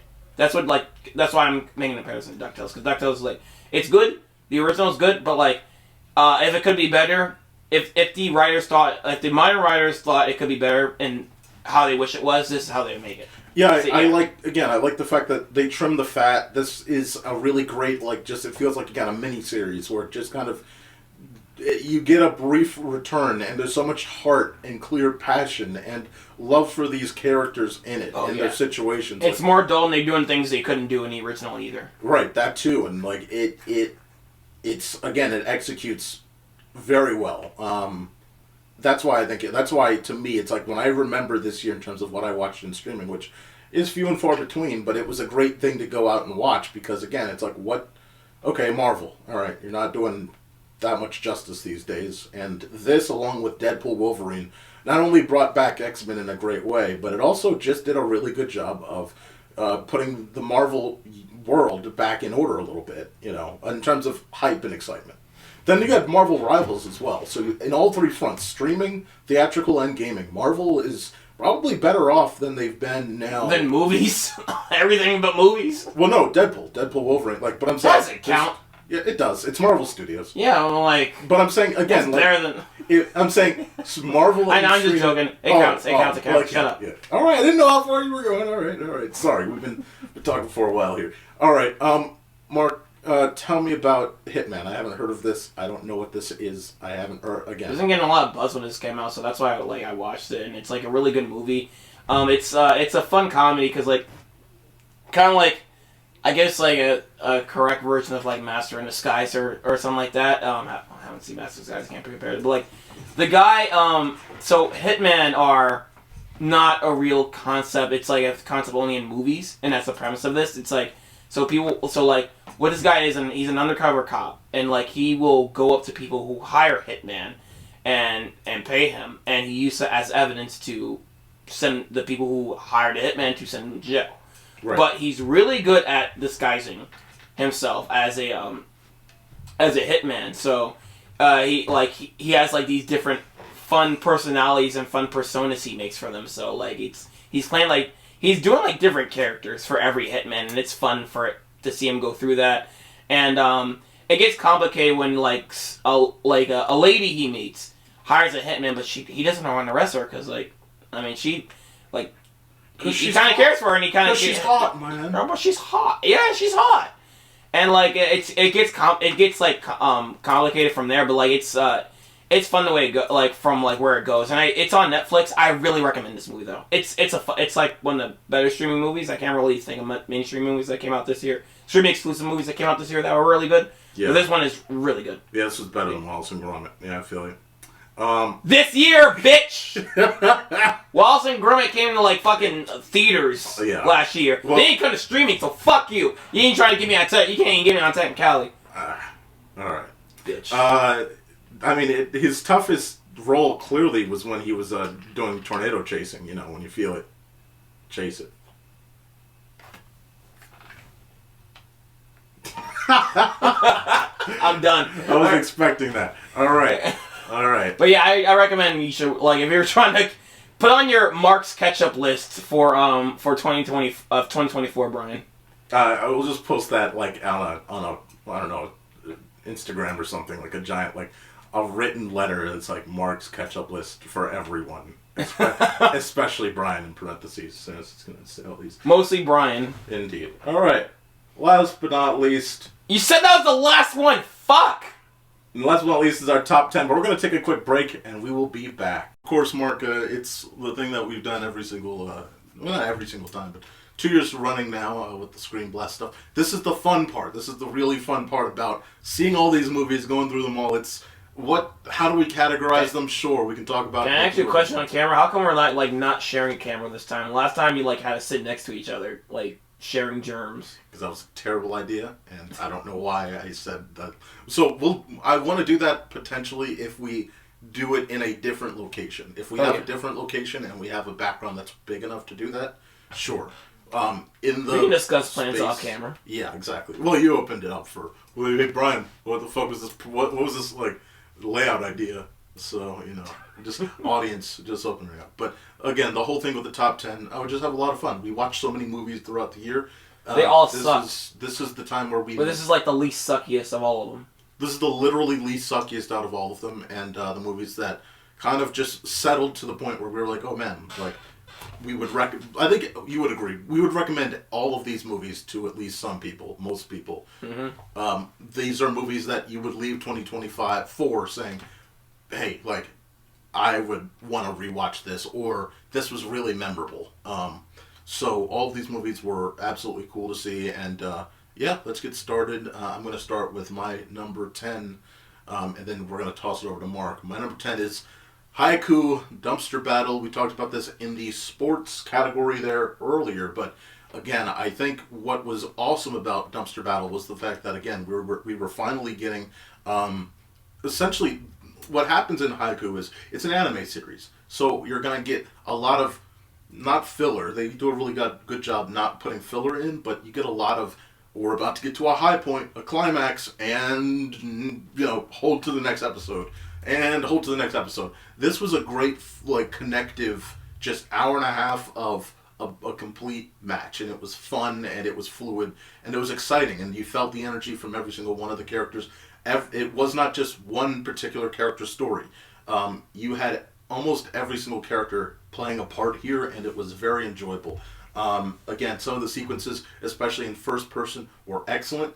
And again, like Mark had talked about in the sports genre, one of the things that anime does extremely well is you can pause time. You can make it even more dramatic than you imagine it being in a live action. What they do all the time that's perfect is like it's slow-mo monologues. Slow motion in monologues. Yes. Most live action stuff doesn't. They do slow-mo. Live action stuff does slow-mo a lot, but like not slow-mo and mental monologues. Anime does it all the time, but like they make it fitting a lot. Yes, indeed. Yes, indeed. And again, I think that this just this was like key to that, and you get a lot of those monologues, you get a lot of those moments where again you have these characters that they're at their peak, so there's a lot of confidence between all of these characters, and so it's great to see. Here's a character, they're not really going anymore through doubt. These are not characters that are like doubting. These are all characters that are like, man, I don't give a what they think on the other side. Like I'm all in, and like that's the beauty of it is you see these characters get to this point, and again, this is still technically kind of not fully done because you got to get to another movie to get to the rest of this, but it was still like this match specifically was well done, and it was cool to see the crowd reactions from people back home. It was cool to see. I can tell you this movie definitely has the right name because it was straight up trash. Trash in the top 10. Yeah. We'll see if it gets in here. I enjoyed this movie, even though it's not my top 10. But like I still enjoyed. And as someone who hasn't watched the series, I still find it enjoyable. Well, technically, I did cheat. I watched. Like, I watched like 2 recap videos beforehand. Recap, which still it's like you're gonna get a lot out of that. So yeah. You came in at least knowing who the characters were and their situations and their characteristics and all that stuff. The basic info. I got the basic info. I didn't experience there. Cliff notes. Yeah. But like it was still enjoyable. Like a similar movie I had in my it was my number 2 last year. Was the first Slam Dunk. It's a anime basketball movie, but like that one is a prequel, so I didn't need to look up anything ahead of time. But like it was, just like this one, it was the sport itself was well animated and very engaging. The mission is simple: make the Vanderkoys pay for what they've done. My number 10 is Boy Kills World. Yes, but like I said in my half year review. Thank you, computer. It's always something. Like I said in my half year review, this is like a fantastic revenge flick. I think it's like the best revenge flick I've seen this year. Okay. The only other one is which is I didn't put in my I forgot to put in my honorable mentions, but like the Beekeeper is a fun one. It's schlock. It's not an amazing movie, but the Beekeeper is it is just fun schlock. Did you see that Statham is at it again this year? I'm like, I can't. What is he doing this year? It's another revenge shit, but it's like for an old lady or something. Again, he's doing. Wait, that's the Beekeeper too. But it's another job. Like literally, like it's coming out early this year again. So yeah. Oh my god, we get greeted every year with a Jason Statham revenge movie. I'm down for that. It's like Liam Neeson. If it has fun as Beekeeper, sure. Yeah, it's like Liam Neeson for the past 10 years, doing like Taken. Like I went to go see Beekeeper in D-Box. I was like, this was a good day, and I enjoyed this. This was the right amount of stupid. But Boy Kills World. What are we talking about? But yeah, this is a very fun revenge movie, and it's also very funny. I love the creativeness with the concept of like a deaf guy, like a guy who's deaf, but instead of him just being mute to the audience, his inner voice is I forgot the actor's name. Bob's Burgers. Actually. Yeah, it's Bob. Yeah, his inner voice is Bob's from Bob's Burgers, and like it just adds like a special John Benjamin. H. John Benjamin. It just adds a special kind of hilarity to it, and it makes me want H. John Benjamin in more movies. I think we talked about this when this came out. Like for me, I remember earlier in the year, like Monkey Man was still to me better than this movie, but by the end of the year, I remembered looking at this movie and like, yeah, this thing is just so much fun, and it tells a similar-ish story, but it uses. It goes about it in such a unique way. You have the sequences with the action character, the video game, like the video game kind of sequences. You have the ways that it's directed. Some interesting framing, some interesting interesting direction in general, so that the combat is even more gruesome or it's just more fun. The sidekick characters are absolutely hilarious, and I like my favorite, like the guy he can't read his lips, so he just he imagines butternut squash popsicle. He's imagining what he's and it's just like nonsense and it's fun. Yeah, I don't think I've ever seen a movie consider that someone would potentially do that when they don't know, or they obviously literally can't hear what they're saying. Oh yeah. Like this has like one of the the action is very fun in this movie, and I think this has like have one of the most it has one of the most like violent like action scenes I've seen this year, because I still think that ending fight with the it's brutal. It's very brutal. I think it's very brutal. Oh, it's brutal. It's fun though. What a great movie. Beginning to end, like again. You know, it'll surprise you in certain directions, because again, the big surprise, I'll be honest, you kind of start to piece together, but I like the way that they structured it. It wasn't just so straightforward, because you're trying to figure out why this is happening the way it is, why he's doing what he's supposed to be doing. I didn't see it coming, but I knew something was going on, but so it still was a good twist. It was a great, exactly. So it still made the movie all the more entertaining. So yeah, every bit of this movie was like so much fun. The secondary actors, all the villains were fun. Good to see some actors that we haven't seen for a while as well getting out there. Again, again, the tone of the movie also, like, it takes itself seriously, but it doesn't, and it's, again, like, great ideas. Just great ideas, Yes. Shout out. Yeah, more movies with John Benjamin in it. Like, I'm sorry, Bob's Burgers movie could have been so much better. It was a decent movie, but like that movie was not meant for a theater run. No, and so it was a decent episode. I'll say it was a decent long episode of the show. It was not meant for a theater run. My number 9 is Late Night with the Devil. I couldn't fill the whole text up at the top, so it's just Late Night. But Late Night with the Devil. I couldn't leave this year just without talking about this movie again.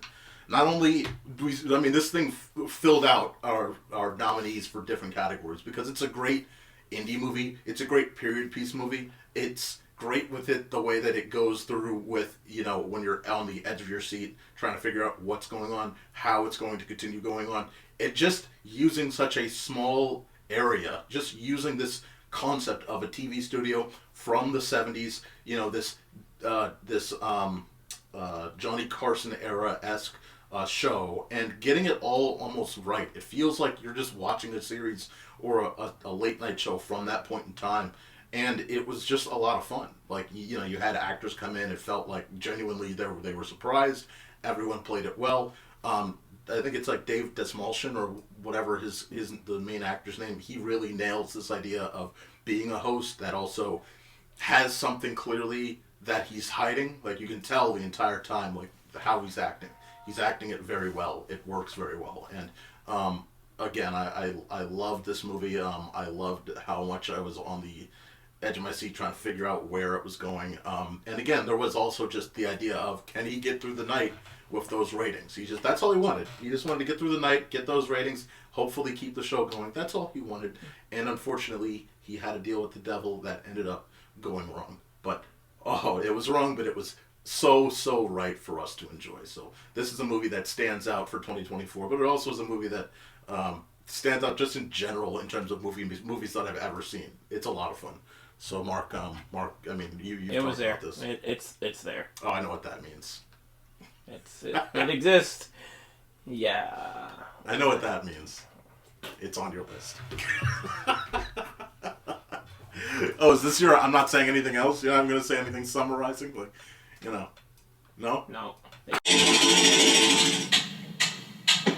I was thinking, why don't we plan? We should run the dress rehearsal and claw back a win next Saturday. We can't, Dick. It's a live show.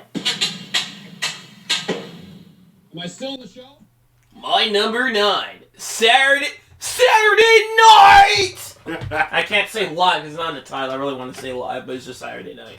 Maybe that's a sequel. Who knows? Damn it! Alright. Hey! You're not the big cheese. Yeah, I am the big cheese. All right, Saturday night. Actually, I'll let before I ramble off, I'm gonna let Brian take it away. So, absolutely. Yeah. So, what do you think about this movie? So, this movie came out at a time when I didn't fucking see it. So, Mark, continue your thoughts on this movie. Anyway, but no, this was a fun movie. I guess it's technically a biopic. I mean, it's just based on a true story. It's a biopic of Saturday Night Live. It's not really a biopic of a singular person, though, right? Yeah. It's 90 minutes real time of how things went wrong while they're trying to air the first episode of Saturday Night. What made this movie even more enjoyable was I thought hey, I don't know if it's going to add to anything, but before I went to go see this movie, I just did the homework and watched the very, very first episode of Saturday Night.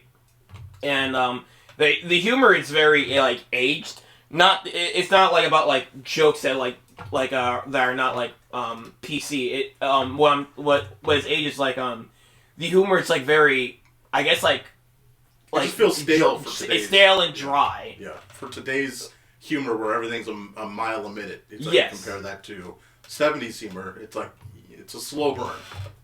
Well, if you watch the first episode of Saturday Night, you'll get all the jokes they're building up to, everything they're trying to get to, and it's very rewarding if you watch the first episode. Other than that, but it is a fun biopic of what happens behind the scenes.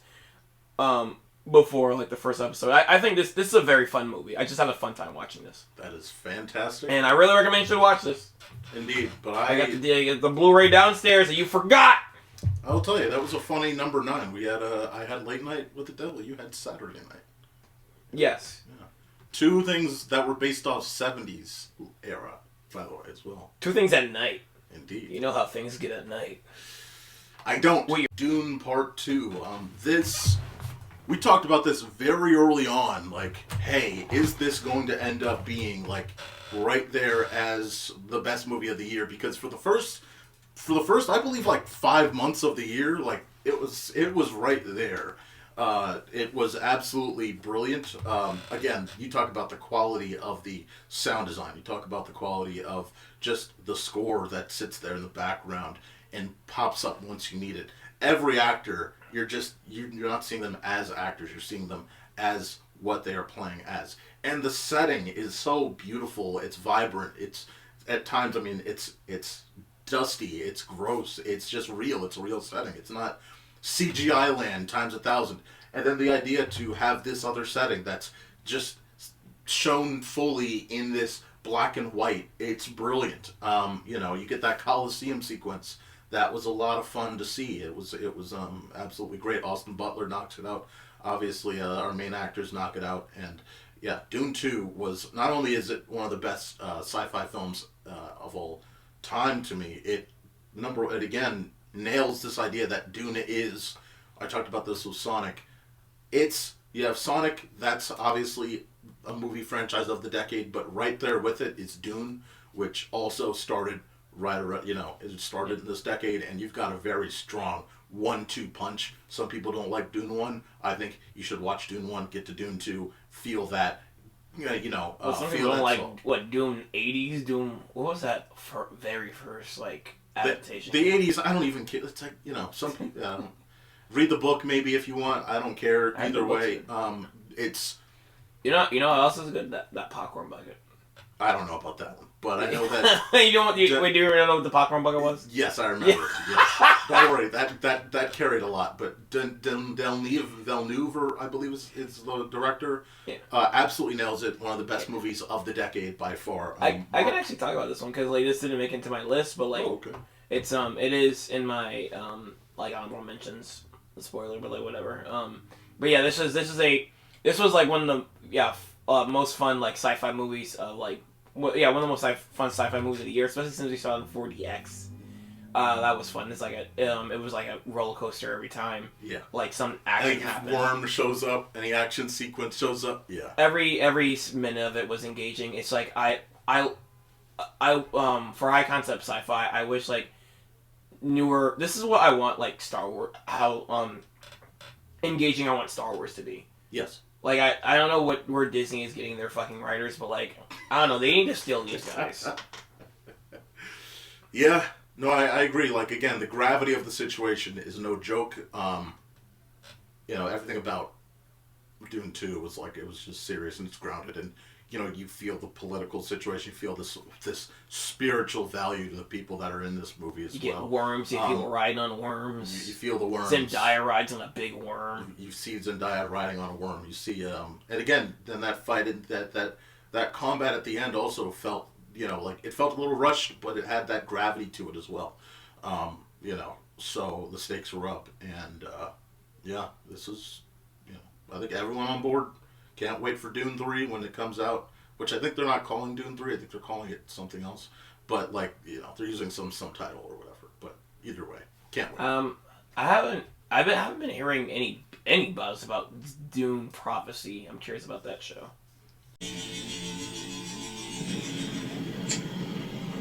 I've been thinking, I can't run this club forever.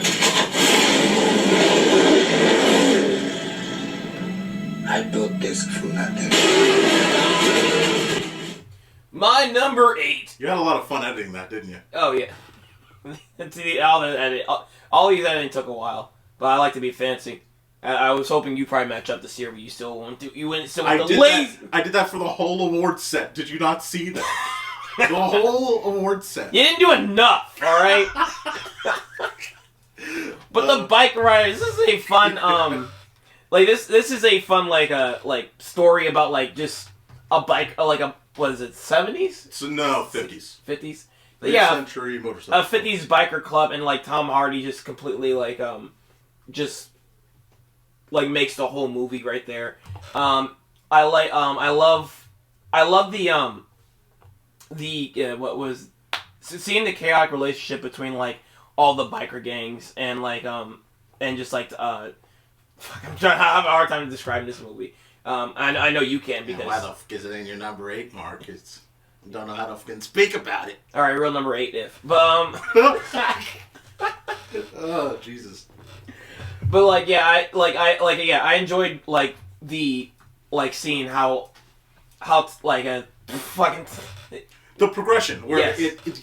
One of the big things about this movie is you start to see the wheels come off, and it's unfortunate, but it is just so fascinating to see this thing that's so interesting and small begin to grow and grow and grow, but because it's growing, the wheels start coming off, and everything's starting to lose control. That's what I thought about how to describe this movie, but yeah, you're taking away from it. Yeah, exactly. Well, I already know it's alright. Telling top 10. So are you just so I guess you're already giving me a review for when it shows up on your list. No, it's obvious it's already in there. No, I mean I'll still speak on it briefly again. I'll shout out again Austin Butler. It's great because again we talked about this in the review. He was kick-ass in Dune 2, where it was this bald guy that was expressionless unless he killed someone, and he was all happy. And he had he was just kicking ass, taking names in this movie. He just had no filter, no hesitation. Will beat the shit out of anyone. Oh, okay, so yeah, crazy. Now I remember I like the story structure. It reminds me a lot of Goodfellas. Yeah, it's like a modern day Goodfellas.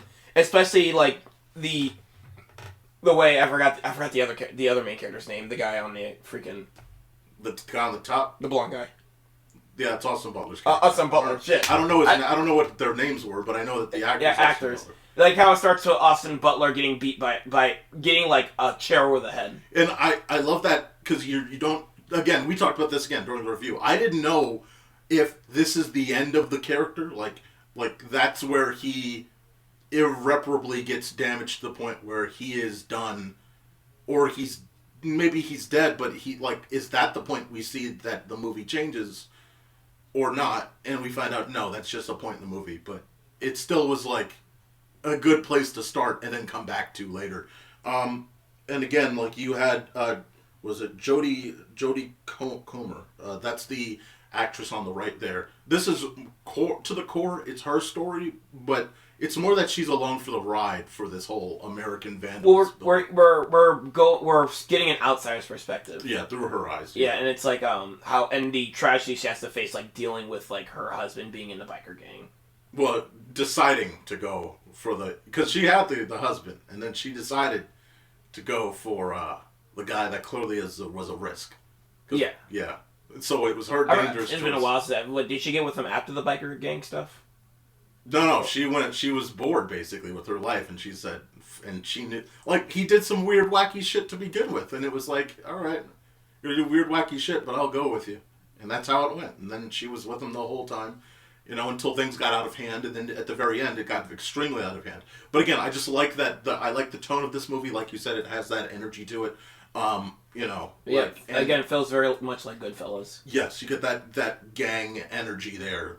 And the way it ends is it's suitable. As much as it rips at your heart, but it's suitable and it makes sense. So absolute great movie. Thelma, to me, again, we talked about Late Night with the Devil, and notably we talked about this with Boy Kills World. Like, you talk about outside of the box concepts. You talk about stepping outside of the standard ideas of, like, how you're going to structure a movie, what the movie's going to be structured about. Now, does it follow some threads? Again, the basis of this is you're going for this kind of Mission Impossible-esque form. It was inspired by Mission Impossible. It was inspired by a real world, by the director's real world, I believe, grandmother, as well, in the situation that she had.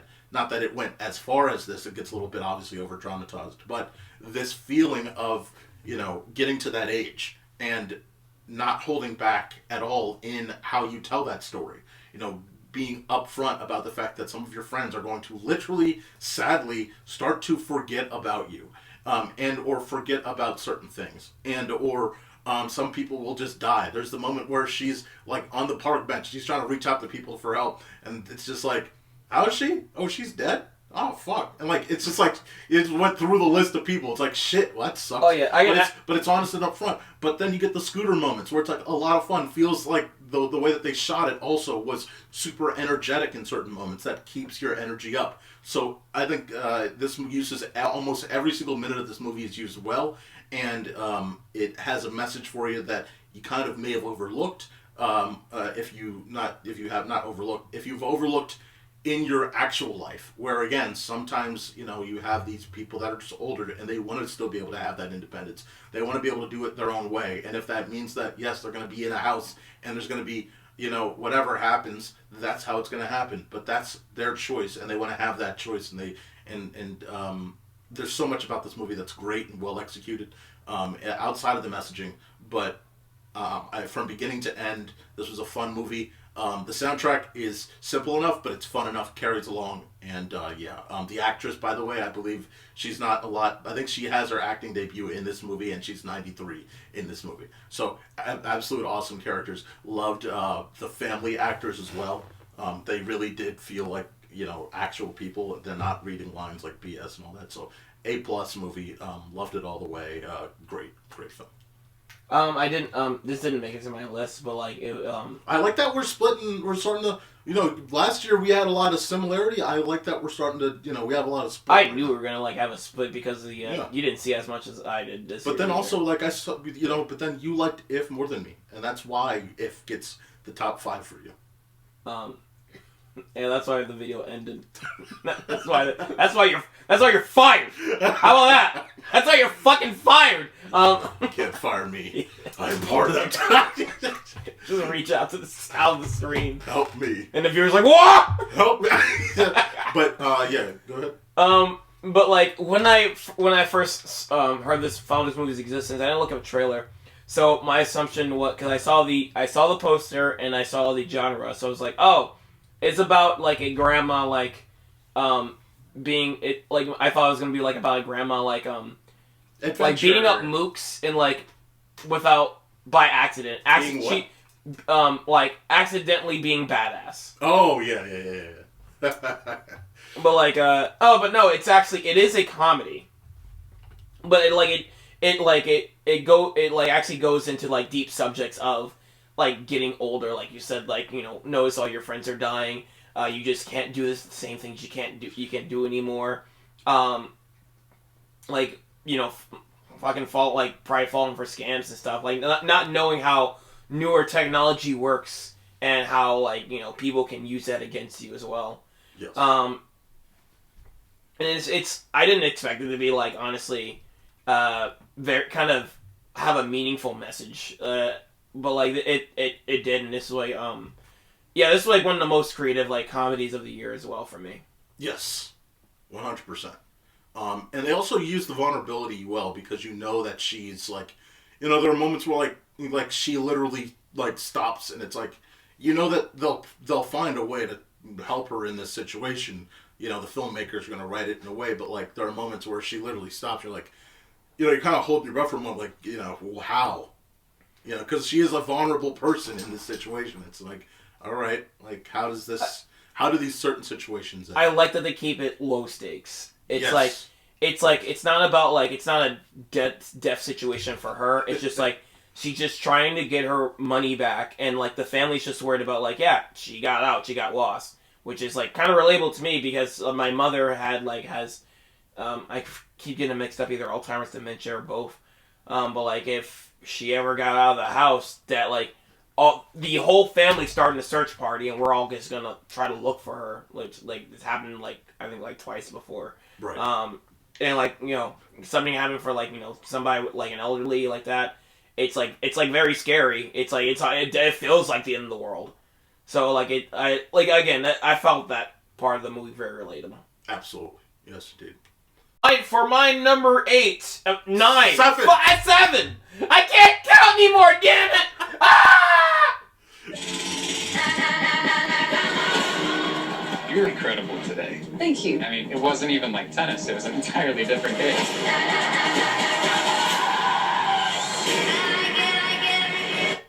For my number 7, The Challengers. So before I go forward, just spoil your list, Brian. Where is Challengers on your list? Why is this like a constant for you? For any movie I haven't like watched? Because like I'm not just because you like If and it's gonna be your number 6 through 1 doesn't mean that I needed to put Challengers anywhere. I just didn't find the need to watch it, but I'm glad that it's a movie worth watching. Apparently, Mark, why do you think Challengers is your number 7? Seventh heaven, as they say. Because the advertisements made it seem like it's a erotic movie. Get ready to jerk off in the theater to Zendaya porn. But no, it's like there's very few erotic moments. There's very few. You know, if you're expecting a jerk off fest, you're probably gonna be disappointed. Get out of the theater. Yeah. Why are you doing it in this movie theater? Get the fuck out of there! No public masturbation. But it's actually a well-made it actually has a really good story between like 3 characters, and you go through 3 different like time periods between the characters, and like it switches back and forth a lot, and it's just it focus on like no other characters. Talking about focus. Huh? Talking about focus. Ignore that. Listen to the audio version. Oh wait, well there is. We'll put this on the RSS feed eventually. But like it focuses only on those 3 characters, and like there's actually no support characters. There's like you barely see other people in general. So it's just solely on these 3 characters and their relationship between like those 3 like I guess like time periods. Right. And like it's even though like it's like tennis tennis is in the movie, it's not about like the tennis matches. So but fuck yeah, it's just a story. It's just a story that matters, and like all 3 actors do a great job in this movie. And yeah, that's about it. I guess I'm just tired. I'm like bad at explaining movies. You were starting to tail off. You're like everyone. You know, these 3 actors, I don't know their names, but I'm doing a terrible job of some of these movies. But like, okay, but yeah, Challengers. It's like right. Here's a good question. What's a moment in this movie that stands out to you that you remember? I thought this movie sucks. Actually, never mind. Oh my god. But mostly the ending movie. Actually, I know I was talking about like the sport doesn't matter, but like the ending when it's a tennis match between the two guys, it gets really intense. Mainly for character reasons. Cool beans. Alright. Challenge. And also there's a really good shot where, like, the camera is the tennis ball. See, now that's cool. See, Mark, you should have led with that. That's why it won for you, the sports. I just got off work. I'm fucking tired. Alright. That and my cat, like, puked everywhere. It's a beautiful day in the neighborhood. Like, I lost more sleep. Indeed. Next up, Mark's number 7 was Challengers. You can check out our review of that movie. You can go... Our? Excuse me? ScreenBlast. Fucking idiot. Okay. Alright, my number 6 on the list here. It's simple. It's not complicated. It's a classic that's been readapted into a classic that's been readapted now into a classic again. And that's Nosferatu. I mean, oh my god. Nosferatu! Should this be higher up on the list? Probably, but there's a lot of movies that I just enjoyed this year. The better question is, should it made it on my list? Probably, but what? It didn't because I got biased for the other movies I liked. What the I can't believe this, but here, let me explain. I can't believe this. Let me explain, right? Yeah. The joy about Nosferatu, and it's pretty simple, right? Like, the timing of it coming out was kind of funny, because, again, we had just come from seeing something like Juror Number 2 and Craven, and here are actors that, you know, it's like, all right, well, they were used somewhat well. Juror Number 2, Nick Holt was used well. Craven, Aaron Taylor Johnson was kind of wasted in this role. And then you had Bill Skarsgård, who absolutely, you know, was already great, you know, in Boy Kills World. So here are these actors that have already had their times and in leading role moments in other movies, and then they just get even better through the direction of Robert Eggers. Like, it's absolutely phenomenal. This movie is so good just because it's taking these characters, I think because they understand that, like, okay, we don't need to adapt this script with modern sensibilities. We don't need to do too much here. If you just kind of pull the story, make it, film it in well-executed ways, like, you're going to have a great film. You have William Dafoe in here, too, and he does an amazing job. Everyone feels like they're back in the mid-19th century. They're back in the 1800s. And it's just a tale as old as time, Nosferatu. It's this horrible situation. And that's all it is. You're going through this story. It's absolutely enthralling. How dark can it get, really? And, you know, again, like, the core point, of course, is just this character that's tied to Nosferatu just through her past. And things just start to increasingly go left. But the way that this is shot, some of these sequences, it's awesome. It's just awesome. The power that Robert Eggers has with The Lighthouse back in 2019 and now this movie, you know, it sets you back in time. And it's an absolute, like, it's a pleasure to watch. I would say this should be, if it's not on your general in the year list to watch it around Halloween. Why not? Just do it. Watch it on Christmas. Or do that. Watch it on Christmas. It's a Christmas movie. I mean, it's a Christmas movie, but it's also, you know, it's hauntingly fun to watch. So yeah, but it's more about the Christmas spirit. Yes. Mark, what did you think about Nosferatu? Nosferatu. I'm not confident enough to give the title of the best, but, like, I will definitely say it is one of the best, like, movies that, like, showcase yeah, it's one of the best, like, period pieces of this decade. Like the practical sets and everything is done really well. I heard, like, for the snow they use, like, potato flakes, and they used up all the potato flakes in whatever, like, I think whatever country or region they were recording in. That's smart.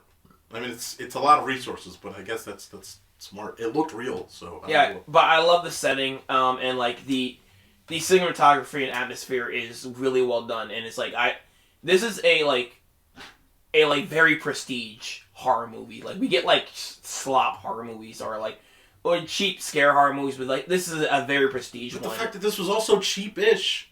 Now, it wasn't like $5 million, but it was still cheap-ish compared to the big budget stuff, and it still looked like this. Yeah, and it's very, very prestigely Yes. Because it's like it doesn't try to jump scare you. It just builds atmosphere, and like sometimes when you do it right, that can be scarier than a jump scare. Oh, guaranteed. I love this. Loved every bit of it. Nosferatu. Check it out. Again, watch our review. My childhood.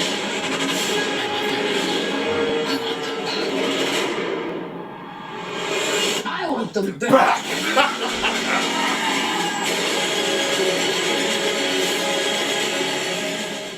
My number 6, Mad Max for girls. Yeah. But no, Furiosa.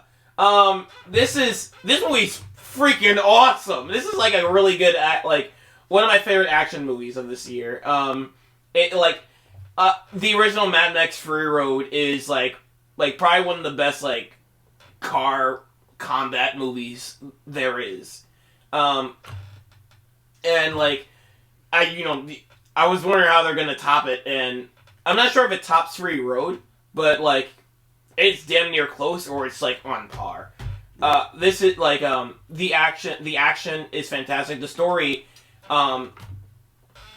is definitely that like kind of, since it's a prequel to fucking Fury Road, it like built on it well. So like it makes for a perfect double feature between this and like watching Fury Road right afterwards. Anya Taylor,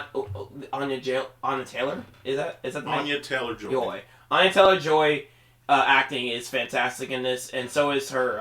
So is like the Mad Max ripoff, since Mad Max is not involved in the story yet. They just have a fake Mad Max, and he's good too. And it's great seeing all the other characters from Fury Road in this. But yeah, this is very fun. I watched this multiple times.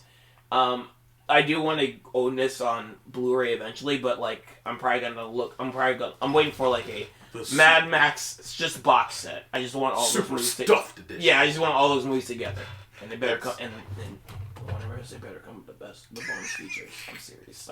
Stop making these like movie bundles. Like having no special features. Like I showed you the Leica one. Yeah. And it was like, oh, you get all 4 Leica movies. All right. I know those movies have special features to it. None of them had special features, so I was like, I don't want this anymore.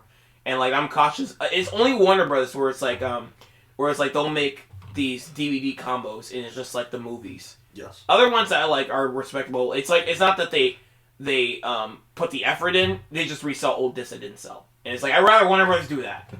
Indeed. This was certainly one of my favorite movies of the year, and that's where I'll leave it. I'm gonna pull a mark here. I'm not saying anything about this movie. Absolute joy to watch. I take it back as my number 6, Brian. My number 5. I take it back. I take it back as my number 6. Brian has the point. This movie sucks. My number 5 right now is Boy Kills World. That's right. We Number talked 5. about it earlier. This was again the Bill Skarsgård movie that was not Nosferatu. He absolutely again nails this movie. Again, you see this kind of child. Well, then you like this movie more than me. So here's the thing, right? We talked about this Monkey Man early in the year. For me, was like I thought, oh, okay, I like that better. But the more you think about it, the more inventive this movie was in so many ways. Like, there's nothing against Monkey Man, and there's a reason why it's not on my list. It's just it has a solid thing that it wants to tell. It has a solid story it wants to tell. But it doesn't do it in this amazingly inventive way. In fact, the Monkey Man mask isn't even on for like 3 minutes. So, in Boy Kills World, it's like, it literally does that. Like, he goes all out, and he's training from the very beginning for one singular purpose. That is his singular purpose, ultimately. And he gets there. Like, it is absolutely phenomenal. The climb up, the sequences, we talked about this earlier, but again, like, every single time you get different boss battle, how he sees the world, how the movie interprets that he sees the world, how the world is designed, and not designed, but how the setting looks to the audience. The costumes are fun and cool, So yeah, A+. Boy Kills World, absolutely had a great time. Though I think it's this is like more of a movie experience. I'm not rushing to rewatch this, but it is. I got the Blu-ray. But I could rewatch it. I need to watch it with full sound blasting, and this would be a great like VR movie. Like if you had the VR theater, type deal. Like, that's the type of thing where I want to be so immersed. I mean, your family does own an Oculus. Yeah, exactly. So, but you have to, unfortunately, you have to buy the fucking thing exclusively through the Meta Store, and then you got to go. It's stupid. Anyway, Boy Kills World, absolutely. You literally like this movie 50% more than I do. Literally. Yeah. No, that's not technically true, because Mark carried this early in the year. Like, you had this on your list on the half point, and I didn't. So, like, just how things switch. I just thought, man, this thing is so good. I mean, if you saw the movies I did, oh boy, it would have been here. Yeah, we're going to see if this continues, because, I mean, Mark, you already talked about it. You have any other thoughts that you haven't talked about with this movie? Because we're going to jump to number 5 for you in a second. There's not many girls in it, so it's better. He's much more impressive than the hedgehog I fought previously. Dude, I'm standing right here.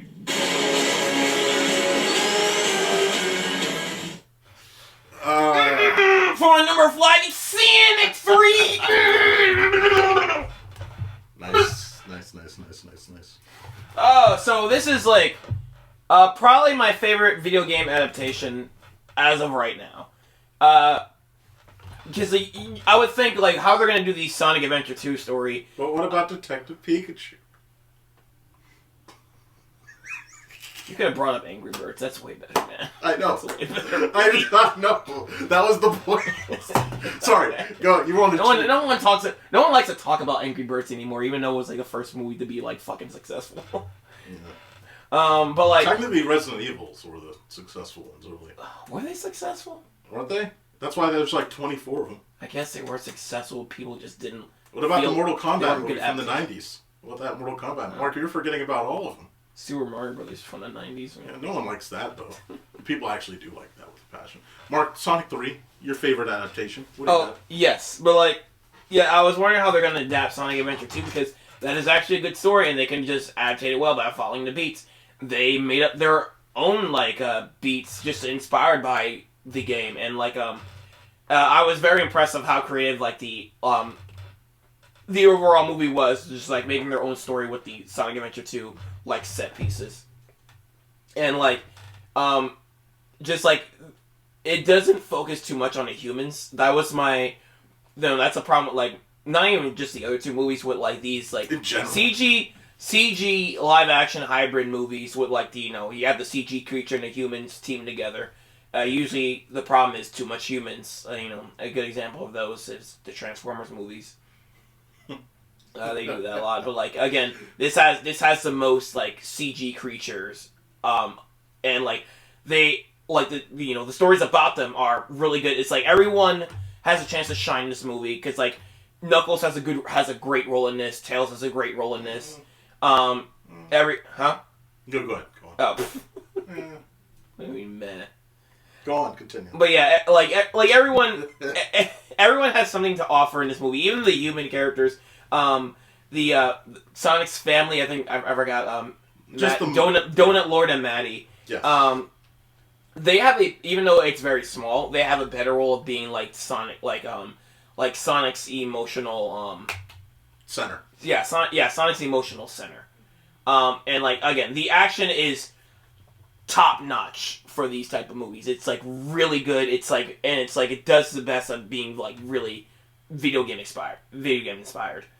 But yeah, this is like a very fun movie. I watched it like 4 times, and I mean I can watch it a 5th, like right now. But I mean I watched it like back to back. But like, yeah, I can watch it a 5th. I can't wait to own this on Blu-ray.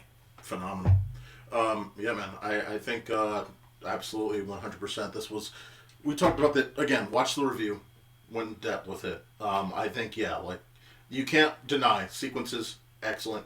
The voice cast, which I had questions about with Keanu, but everything nails, like knocked it out of the park. Everyone has chemistry. It works so well.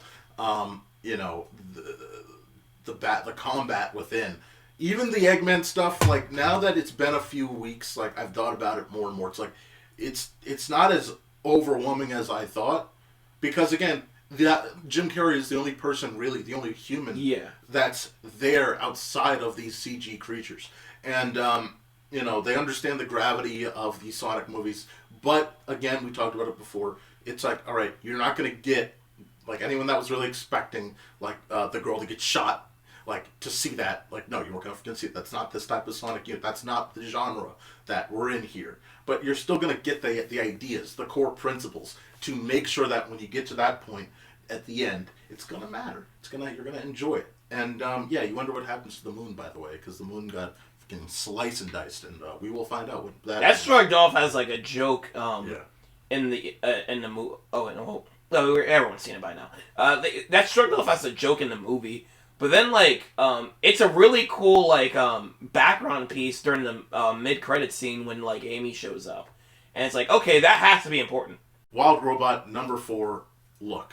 I believe that in this point where DreamWorks was going through such a sort of, not a bad streak, because their movies have actually been pretty good. I mean, Ruby Gillman is a disappointment beyond beyond all bounds. But outside of that, like, I mean, Trolls was actually a better movie than Wish. And Puss in Boots the year before was absolutely magical. And Bad Guys was phenomenal.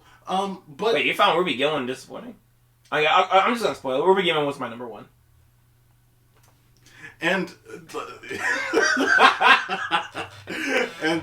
But here comes Wild Robot, and we're like, all right, what are they doing here? And we talked about the marketing. It's like, all right, and then we watch the movie, and it's worse than we thought. It is, folks. It's worse than we thought.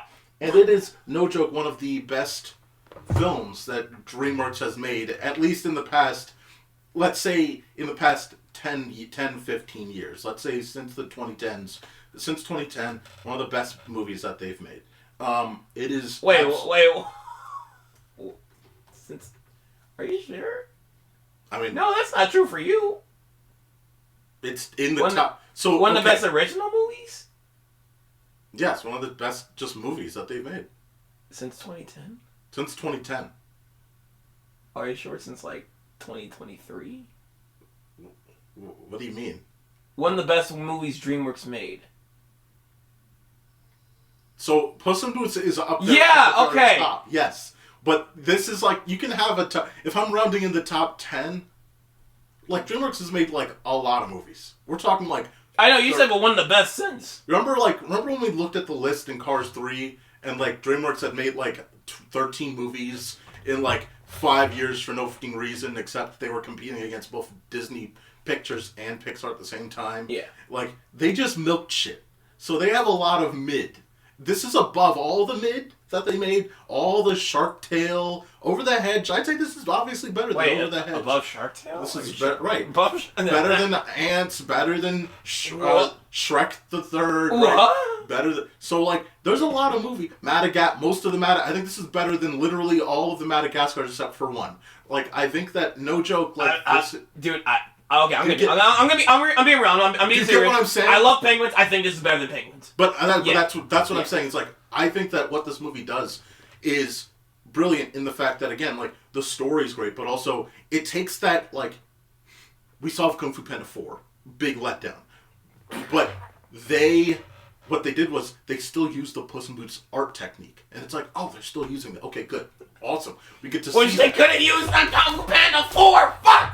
So we saw that there. And they use this in this beautifully vibrant and colorful setting. The colors are amazing. I don't mean to cut you off, but you know where else they used the Kung Fu Panda, the Puss in Boots technique? In fucking Dogman.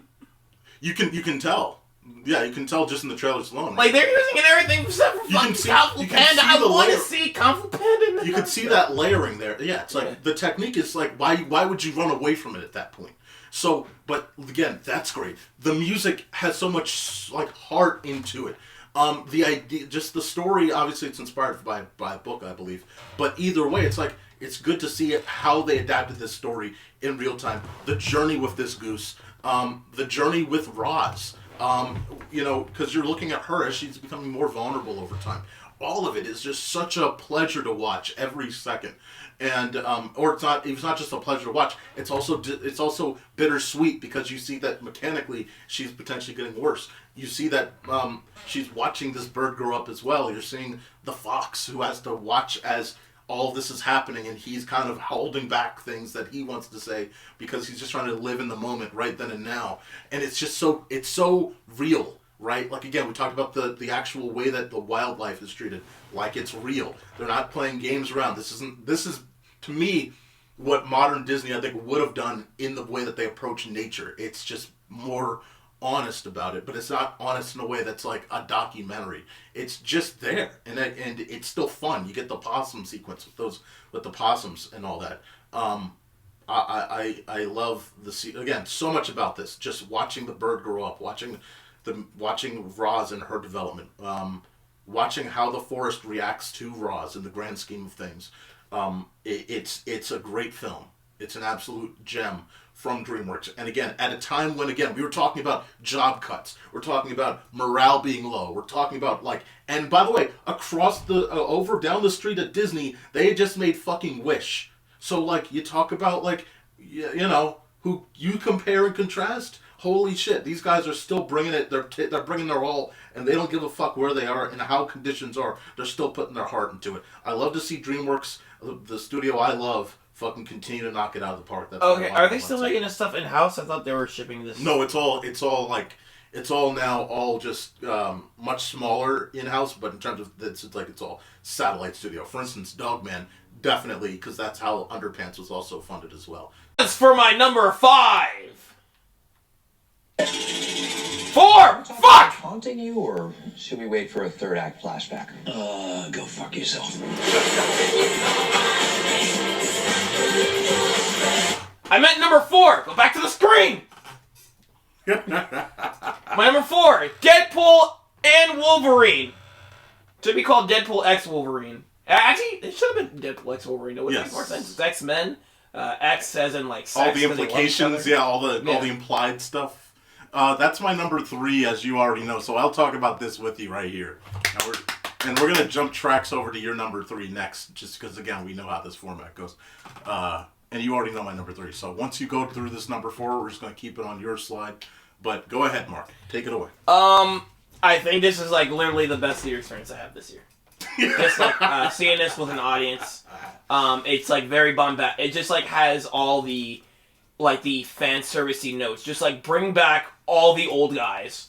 Just bring back all the old guys you didn't all the old guys you wouldn't expect to bring back. Because what company would want to bring back these old guys? These are very obscure old guys. And it's just great. It's it is such a treat to have Hugh Jackman back. And it's and it pays its respects to Logan too, because you think you don't want anything after Logan. You don't want any more Hugh Jackman X-Men after Logan, because Logan was the end all be all, the perfect ending. And then this does this definitely does note that, and it still does something to be a good continuation off Logan. And it's a treat. Hugh Jackman is A+ actor, a 10 out of 10 actor, in this movie, and and Ryan Reynolds is still really good, and but on top of that, could you think that would just be enough fan service? But on top of that, we just go to the void, where it's just Easter egg after Easter egg after Easter egg. This is the most spoiled I felt in a Marvel movie since Infinity War and Endgame, and yeah. And No Way Home. Okay, yeah. I don't know if I forgot that. But, this is the most spoiled I felt, since those movies. Yeah. And, it's just a massive, massive treat that it's just extremely rewatchable. It's also a very fun comedy. This movie's fucking hilarious. The jokes really hit. It is, I wish the Marvel movies can just remain this good. It sucks, and I think Captain America. I think we'll talk about. I'm just saying. I don't think they're gonna hit this mark. I wish. Really? Oh, really? They're not gonna hit the mark of Deadpool Wolverine. Yeah, I'm thinking you're right. Yeah, that's not really. I mean, in terms of excitement, did you see that ticket sales are just above Eternals? One of the lowest grossing. That was during the pandemic. Barely anyone went to see the fucking Eternals, and they were cheering that on. Our pre-ticket sales are as good, or as almost better than the Eternals. They were cheering that on. For a Captain? For Captain America. Oh, that's because fucking, Fucking Peru, Paddington is kicking their ass. Yes, let's keep it on the best movie though. Look, Look where. We know. Look back. I hope I don't see that movie anyway. That movie sucks. Anyway, keep going. We know legitimately that, like, at the time, like, how, like, the whole thought, when Deadpool was being announced as coming to the MCU, all that stuff, the whole process years ago, we're like, is this actually going to work? That's the big question. How is this going to work? Is the energy going to be lost? We all thought something was going to be lost in this. Some sort of energy suck. Something would terribly ruin Deadpool because it's in the MCU. It doesn't help that for the past few years, the MCU has sucked. And the only thing that had saved the MCU was things that were either leaving the MCU or outside of it. Spider-Man only was a success, was only amazing because you had the fucking callbacks to Sony stuff. Guardians is helmed by a guy that left you guys for DC. And now you've got this movie. So those are the only big successful films out of all of the stuff that's happened over the past, since COVID. Since the COVID, by the way, post-Endgame era. Before you get off that subject, can I add to that opener? Like, my worry also was Deadpool coming into Marvel Studios, like, I feel like they were going to like stick with like his rated R-ness, his humor style. My fear was they were going to overdo it and not do it right. Yeah. And just like not really Somehow trying to do their own writing, thing despite Ryan Reynolds' notes and probably his team's notes. Because the MCU's writing is not Deadpool's writing. Yes. These are two different Because tracks. keep in mind, like they're like not Deadpool was She-Hulk, and we had her before. Yeah. And like I enjoyed the show. But I don't think it's amazing. I don't think it's great. I think it's good, decent. But those fourth wall jokes don't really like all of them don't really hit well. They're fine fourth wall jokes, but they're not like as good as the Deadpool movie jokes. No. Again, I think this movie, through all of that, turned out even the reason why I love this movie so much, and it's all three of these movies that are in my top three, Mark's fourth, but my top three, they could be interlaced for the best movie of the year. Because what they did here is, it's not just a great Deadpool movie. This is a celebration of the mistakes and the successes of the Fox era. It is a beautiful, because we all thought, damn, all of the Fox stuff is gone forever. And here it is. An actual acknowledgement, care, compassion, love about the fact that there was a universe before the MCU. An entire cinematic universe before the MCU that had actors and characters that we all loved to see on screen. And they gave that care and consideration front and center. We saw Blade come back with so much fanfare. We saw Gambit, which never got the chance to even reach the cinema. We saw so much that we never even got to see before, and then we just had fun moments with these characters that we would have hoped to have seen, but we never got a chance to. This was truly, to me, and it also did a great job of closing this book of Logan itself, because yes, as much as I did want to see what X-23 was going to do in the future, obviously they weren't going to follow that track down the road. Marvel was not going to go in that direction. So to see that she gets a chance to talk to this older Hugh Jackman, who is not the same Hugh Jackman, but is in a different worldview and all of that, it's like that also felt like finality for her character, who had grown up because of Wolverine itself. It all was so beautiful, and then you just had the Deadpool stuff. You had him making a shit ton of jokes about the MCU.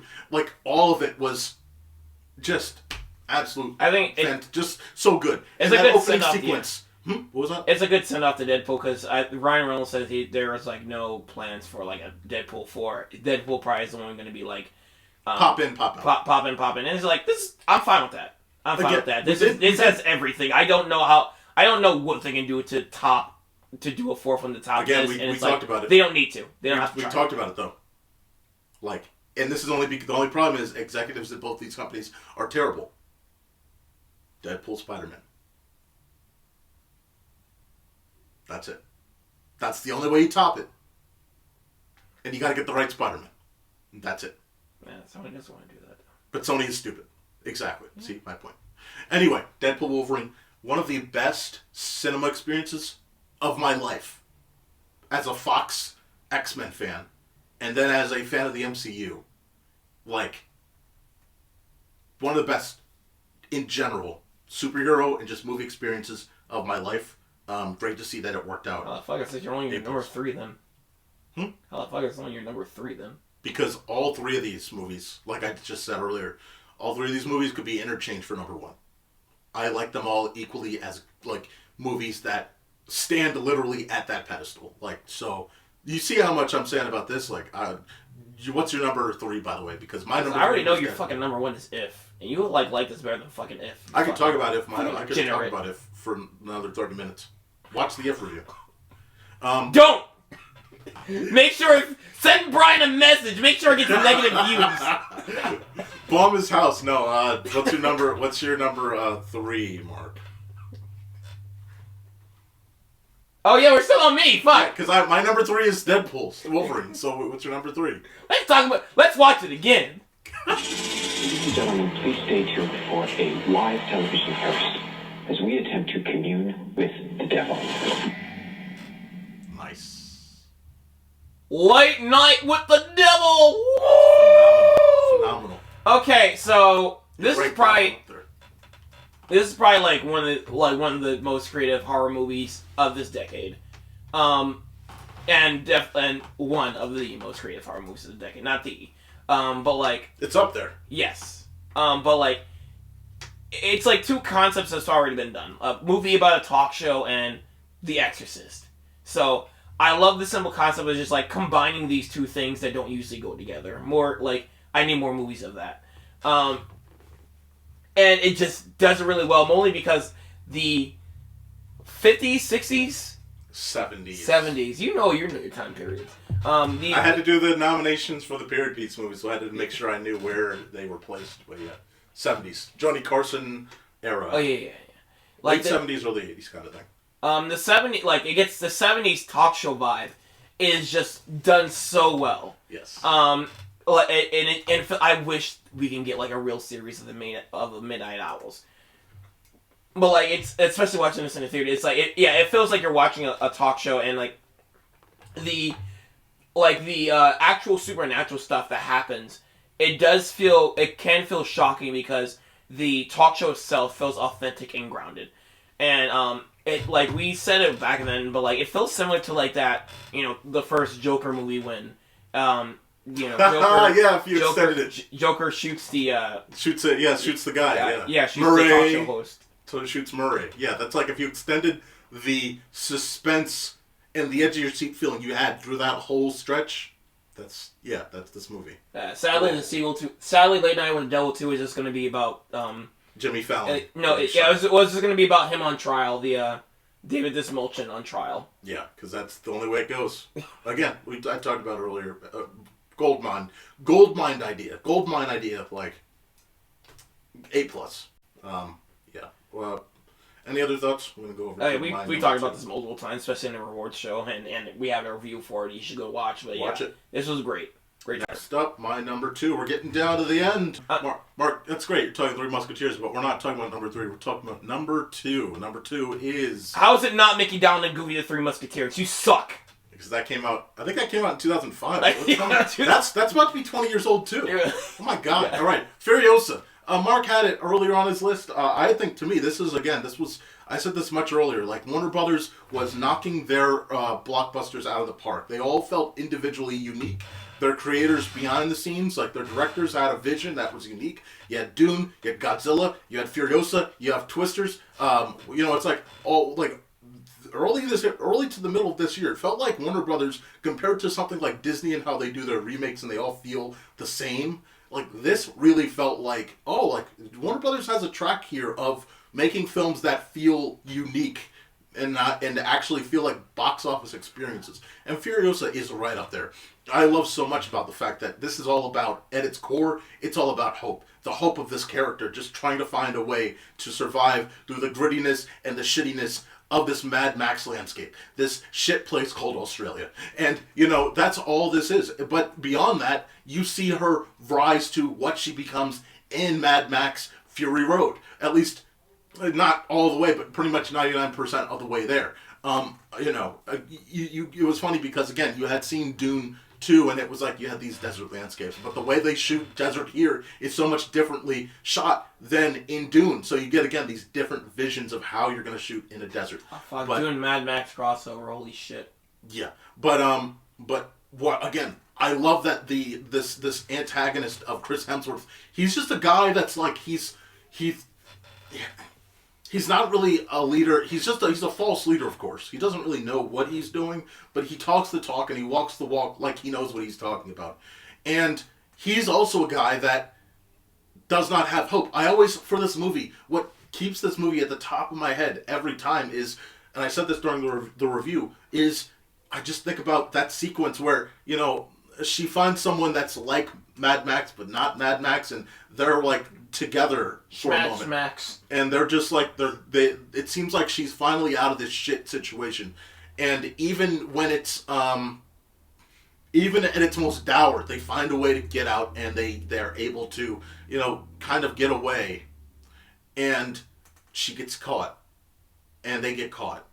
And Chris Hemsworth goes on this incredible speech about hope and how there is no hope. And it's a simple speech. It's not like it's like a Abraham Lincoln speech with thousands of lines, but it's like you can feel that this place is fucking shit. It is hopeless, literally. And there's nothing for people here. And she just, any chance that she got to find it, there was nothing. It was all within herself and no one else around her. And I love, by the way, so much the lore about the Mad Max universe that's in here. You see so much about like some of these places that were established that begin to fall apart just because of how Chris Hemsworth's character just takes control, fucks it up, doesn't know what he's doing, fucks it up again, next thing. And that's just how it kind of went with that power vacuum, power struggle situation. But yeah, like Furiosa, it's the way that it treats machines, the way that it still has, like, again, that Mad Max energy of we're going to go all out with these not so much CG sequences, because there are some moments where it's CG, but a lot of it is practical effects. Mad, badass machines that are just going all out crazy. And, you know, action sequences that are, you know, you're standing on top of semis, like, this is a fun theater-going experience. I don't think that it's a shit Mad Max movie. I think that this is right up there. But it's not Fury Road, but it doesn't have to be. It is Furiosa. It is a goddamn great movie. It's one of my favorite movies of the year. That's why it's up here. It bombed because we were not ready for greatness. Can't believe it bombed. Also, fuck Warner Bros. For the lack of merchandising. I want that teddy bear she has. Yeah, I remember you were saying that. Yeah. Cause, like, I thought I found it, but like it was a fan-made one that wasn't. It didn't really look that much like the teddy bear from the movie. Yeah. I want the broken like half Barbie doll teddy bear in that movie, man. Yeah. So on my show, goddammit. There's been a slight misuse of the substance.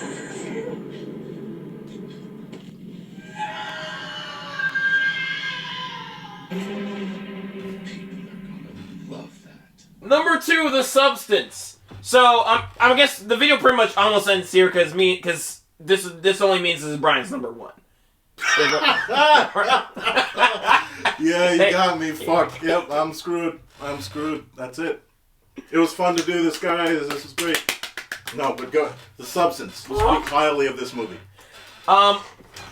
Okay, so the reason I had to emphasize why Last Late Night with the Devil is one of the most creative movies, horror movies of this decade. I think The Substance is the most creative horror movie of this decade. Ooh. And the funny thing about it is, like, it's partly also an erotic horror. Like, it's way more erotic than Challengers could ever be. But also, it's erotic. It's disturbing.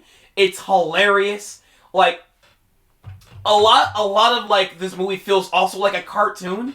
Because you have these like executives and like they just, you only see them with sunglasses and they like synchronize to do the same thing. Like they turn at the same time. You hear like it's like Will Ferrell and Barbie, where they just kind of all kind of move. Yes, and like also the main executive, the boss, like he's also very cartoony.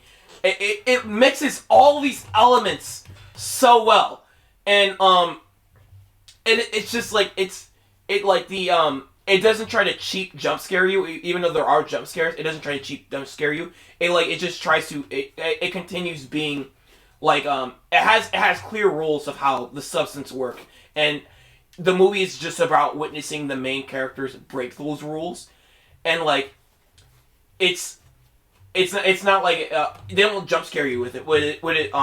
Where the scariness or the intensity comes from is you're just like anticipating like how much more disturbing gonna get, because you just watching like don't do that, and they're just the dial is just slowly they're constantly breaking the rules, and like that they're doing something they shouldn't do, and then the next scene it's either as worse as you can imagine or possibly more horrifying than you can imagine, and then like the more the movie goes on, it just goes balls to the walls, and like the ending, like the final scenes of this movie is not the same movie as the beginning of like where it started off. This movie is like a bunch of different type of ideas, a bunch of different type of movies, just like, but all blend in very well together. I have the Blu-ray for a reason. It's just like I want to rewatch this movie with like my roommates. I highly recommend for you to watch this movie. I highly recommend for you to watch this movie. I don't wonder why this isn't in your number one then, if this is so highly thought of. Interesting. But then again, if is right there, so never mind. Yeah, Mark, I think everything you said so much about the substance, it tells me that this is just, it stands out on its own as a very unique film, so, you know. Oh, yeah. Like, this is the only horror movie I need. I will never look back at another horror movie again. Shit. Like, I'll never look back at anything ever again. What the fuck's that supposed to mean? What? I just said, I'm not gonna look back at any other horror movie. Oh, surprise, surprise! What the fuck? The hell is that? My number one. Look back. Mark implied it. I revived it. I wasn't implying shit. I was just saying I wouldn't look back at anything else. No, you were saying because you knew.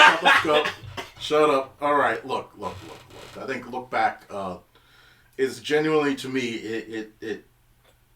it was one of those experiences where, again, like it takes we've seen a lot of movies this year, and again, to me, it's like look at Deadpool, Wolverine, you look at Furiosa, you look at this movie. All three of these movies combined could be in that number one slot for me. Like none of those other three are worse off than this movie. But to me, this just struck a chord with me in the way that it approaches actual filmmaking. I love the way that the director said, straight up, like he said, look, this movie, it's like, do you even need to animate it? What would I have to do? What steps would I have to do to actually go out and make this worth animating? And he did. Like, in this movie, you see representations of these characters and how they approach their art, how they approach their character design, how they approach the background design. And then you see in many moments, they're putting more effort into how expressive these characters are. Like, in the beginning of this movie, you get a little short, basically a short animatic of how one of the characters sees what they've made in a comic. And it's so fun, and it's so goofy. You don't have to do that, but you do it. Just to express these characters. But I love how much they show the passion of notably these characters trying to get after it. They show the rise. They show what happens when you get to that successful point, and that you can do it. They get rid of all the chaff and all the BS that you don't need. You don't need a lot of drama within some of these movies. Sometimes it works to have dramatic stuff, but you don't need characters fighting all the time. The two main characters, they have a little moment, but that's the only real portion of tension in the movie at all. Like, outside of that, it's not really there because they got rid of it. This movie is an hour long. That's beautiful. That means that you can tell this story and keep it moving. Not everything needs to be 2 hours. So you get to the point where you're just telling this story about these characters, and you're left with this feeling of, man, like, all I know is I don't need to know anything else but how these characters are, who they are, what they were after, and the journey. And that's why I love this movie. Again, one of the key points about this movie that I love is the passion that the director had to decide to go after it in the way that he did. The way that they show the passion again is just core to it. It's the fact that you're gonna avoid your friend. Like you may be so after it that you're gonna avoid doing things that you probably would have if this was not your passion. But you're chasing it because you see something that you want Whether that's out of competition, whether that's to reach for the stars, whatever that's about. They show that and they show it so well. And again, shout out to the person that did the score here, because it fills you with so much emotion at times, and it fits in such a short amount of time. It does it so well. I think that sometimes, we talk about this with like some cartoons where it's like, it doesn't fit like a glove. Like maybe the character designs and how it's animated doesn't fit the value of the story that you're telling. And so one of them is lesser than the other. But here it's like it fits like a glove because they were going after this story with genuine purpose. And Look Back to me, it may not be everyone's number one. In fact, it wasn't the Oscars number one because it wasn't even nominated. But to me, this was a movie that stood out, and it's only 60 minutes. Would it apply to be nominated? It was in they had the big eligibility. They announced it back in November. There was like 30 options. Okay, I was wondering if it was eligible because it was like short. But it was shorter there. Than, like, it was there. And I believe Dumpster Battle was actually there. It was? Yeah, like there were. Shit! Again, there were 30 because they go wide first. They do the global thing where they do the movies that are eligible. That's where you had Memoir. That's where you had Ghost Cat Anzu was in there. Like they had all these different films. Was Despicable Me 4 and Garfield in there? Despicable Me, was that in there? It had to be, but Garfield I don't remember seeing. But the list is out there because I was looking at the list, but there were like 30 or so movies or films, and they were all there, and it's like, okay, like some of these you could get American release, some of them have not come out in America yet, but like this just didn't get counted, and that's fine. But yeah, Look Back, like, love it. This is. I've screamed from the rooftops about this movie. It's on Prime right now. And I will get like you said about Blu-rays, I will get a Blu-ray. Before we even made these lists, I already knew it was your number one. I just didn't know what the other results of your list was. I even though this didn't make my list, dang! That made my list. But like, even though this didn't make my list, I thought this was a really enjoyable movie. I enjoyed the stories with these two characters. The biggest part, which I found very relatable, is there's a tragedy within the story, and one of the characters dream up of like a what if scenario, and like that's the most relatable. Whenever there's like a tragedy of anything, it's just like, God, what if I did this differently? What if I was there to help them? Like, or you hear about somebody else's tragedy. If it's like you just think about the impossible. Like, what if I was there? I could have just stopped bad things from happening. Like, I think it was a beautiful thing because it was still gonna happen. It's like it gave the audience another approach. It wasn't the actual approach, but it's like, I like that. We talked about that with Robot Dreams. Well. Yes. It's like not all movies have to do this. But I love that when they do it and it fits like a glove. It's almost like a choose your own ending kind of story whenever movies do that. Yes, absolutely. And it's like, but here's the ending. Here's our ending. Yes. And then here's the ending you'd want. But no, it's not even that. It's what the character that you're following would probably want. Yeah. Like, and probably the audience would want it too. You're right, but it's more it fit the character before they get the real ending. I mean, exactly right. So, yeah, that's why, again, Look Back, I thought, like, man, like, just, yeah. Like you said, you probably knew, like, the way I talked about that movie, like, yeah. Mark, let's wrap it with yours, of course. Let's see what you have up your sleeve next. All right. So, for the better movie. Sometimes, to survive, we must become more than we were programmed to be. Oh, but you didn't do any editing work on that one. You just grabbed the last clip. Good for you. It was enough editing. It was enough. You kicked ass, man. This was a great visual. You did, great visual. But yes, the wild robot. Look. How about you look back on the wild robot, boy? That's something you should look back on. Look back to earlier in your list. All right, but like this movie, I think it's not the best theater experience of the year. For yourself. Huh? Of the year. You didn't finish up the year. You took. I didn't hear you say of the year. Sorry. Go ahead. But like, yeah, they're not the best theater experience of the year. But like, this movie is like my favorite movie of the year because it kind of like this is the movie that I felt emotional the most with. It's like it's a really well done story about like a creative story about like motherhood and like how like trying to raise a child and like trying to like adapt to a social environment and finding your purpose within the social environment. I love all the characters. Even though they feel like remixes of like characters I've seen before, like the Fox character just feels like Nick Wilde. He's like a de-anthropomorphized Nick Wilde.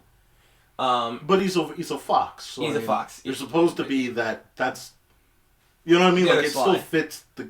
There's a reason why Zootopia did that with the character because Nick Wilde is pretty much Sly Cooper, even though he's a raccoon. Well, Nick Wilde is pretty close to Fantastic Mr. Fox. Oh yeah. Oh shit, he is that. Yeah. They're all the same character. Because they're the fox. They're not. Yeah. It's the fox.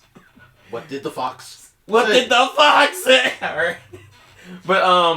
But yeah, so this was a fantastic movie. I felt like this is a movie I felt the most emotionally connected to.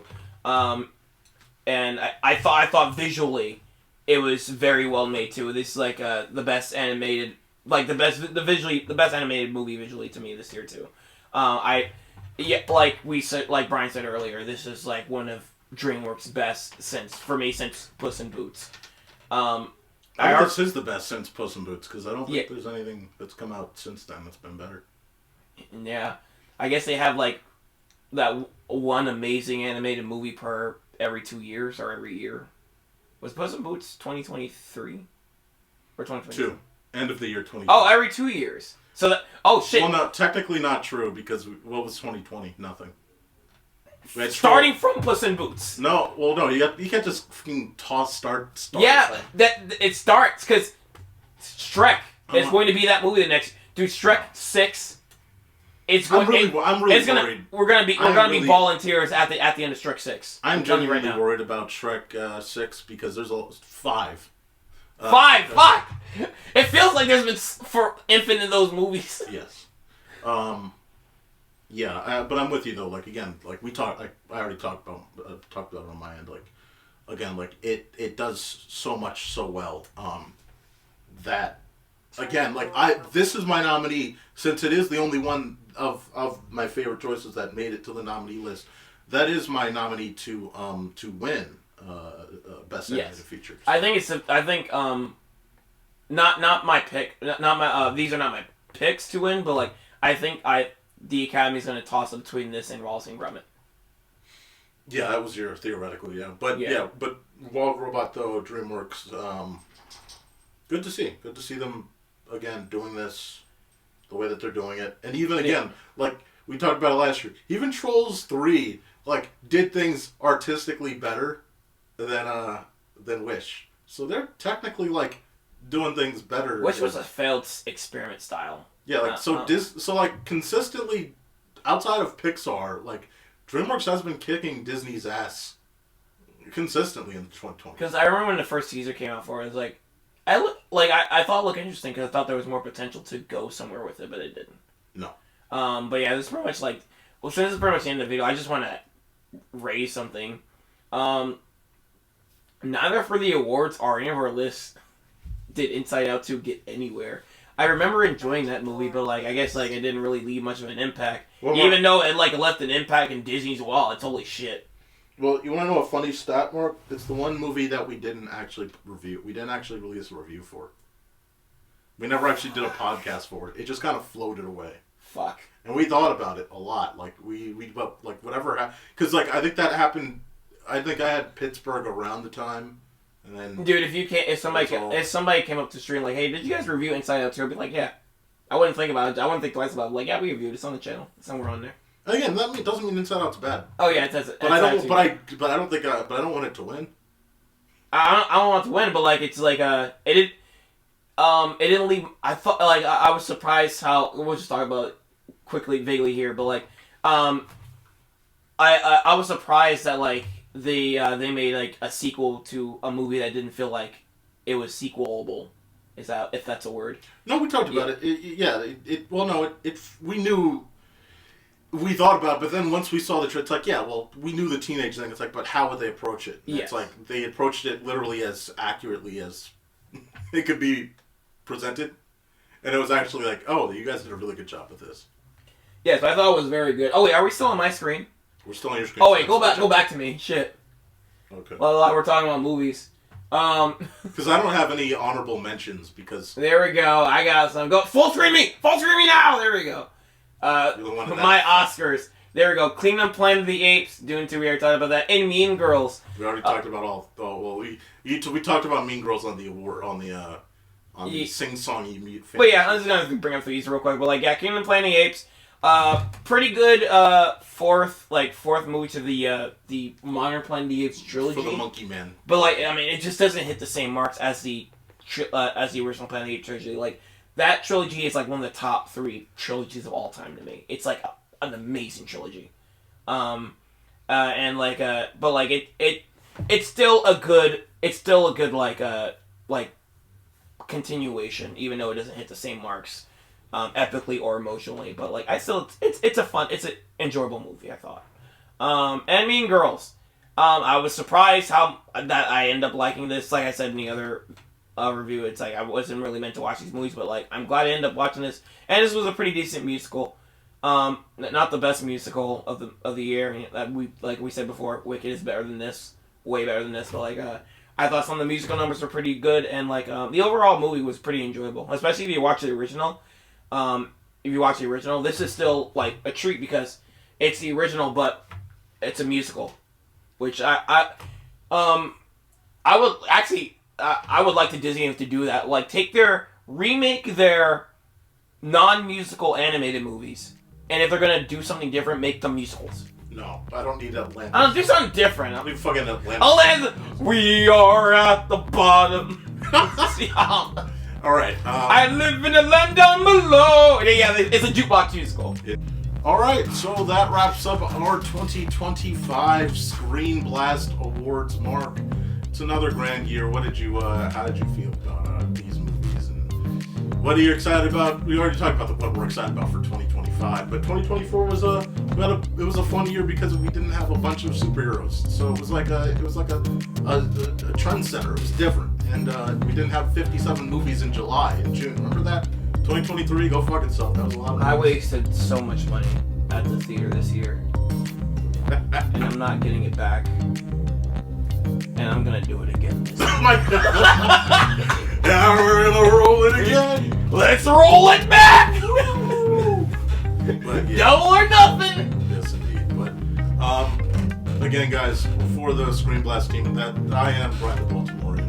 Find me here. That is... I'm K9 the Biscuitborian. The Biscuitborian. Yeah. K9 Biscuits. That's K9 B-I-S-K-U-T-S. K9 butt scratch. That's right. Guys, butt scratcher! Guys, thanks for watching. Hope you enjoyed this 2025 award show, and stay tuned for 2026. This year's gonna suck! Log out, everybody.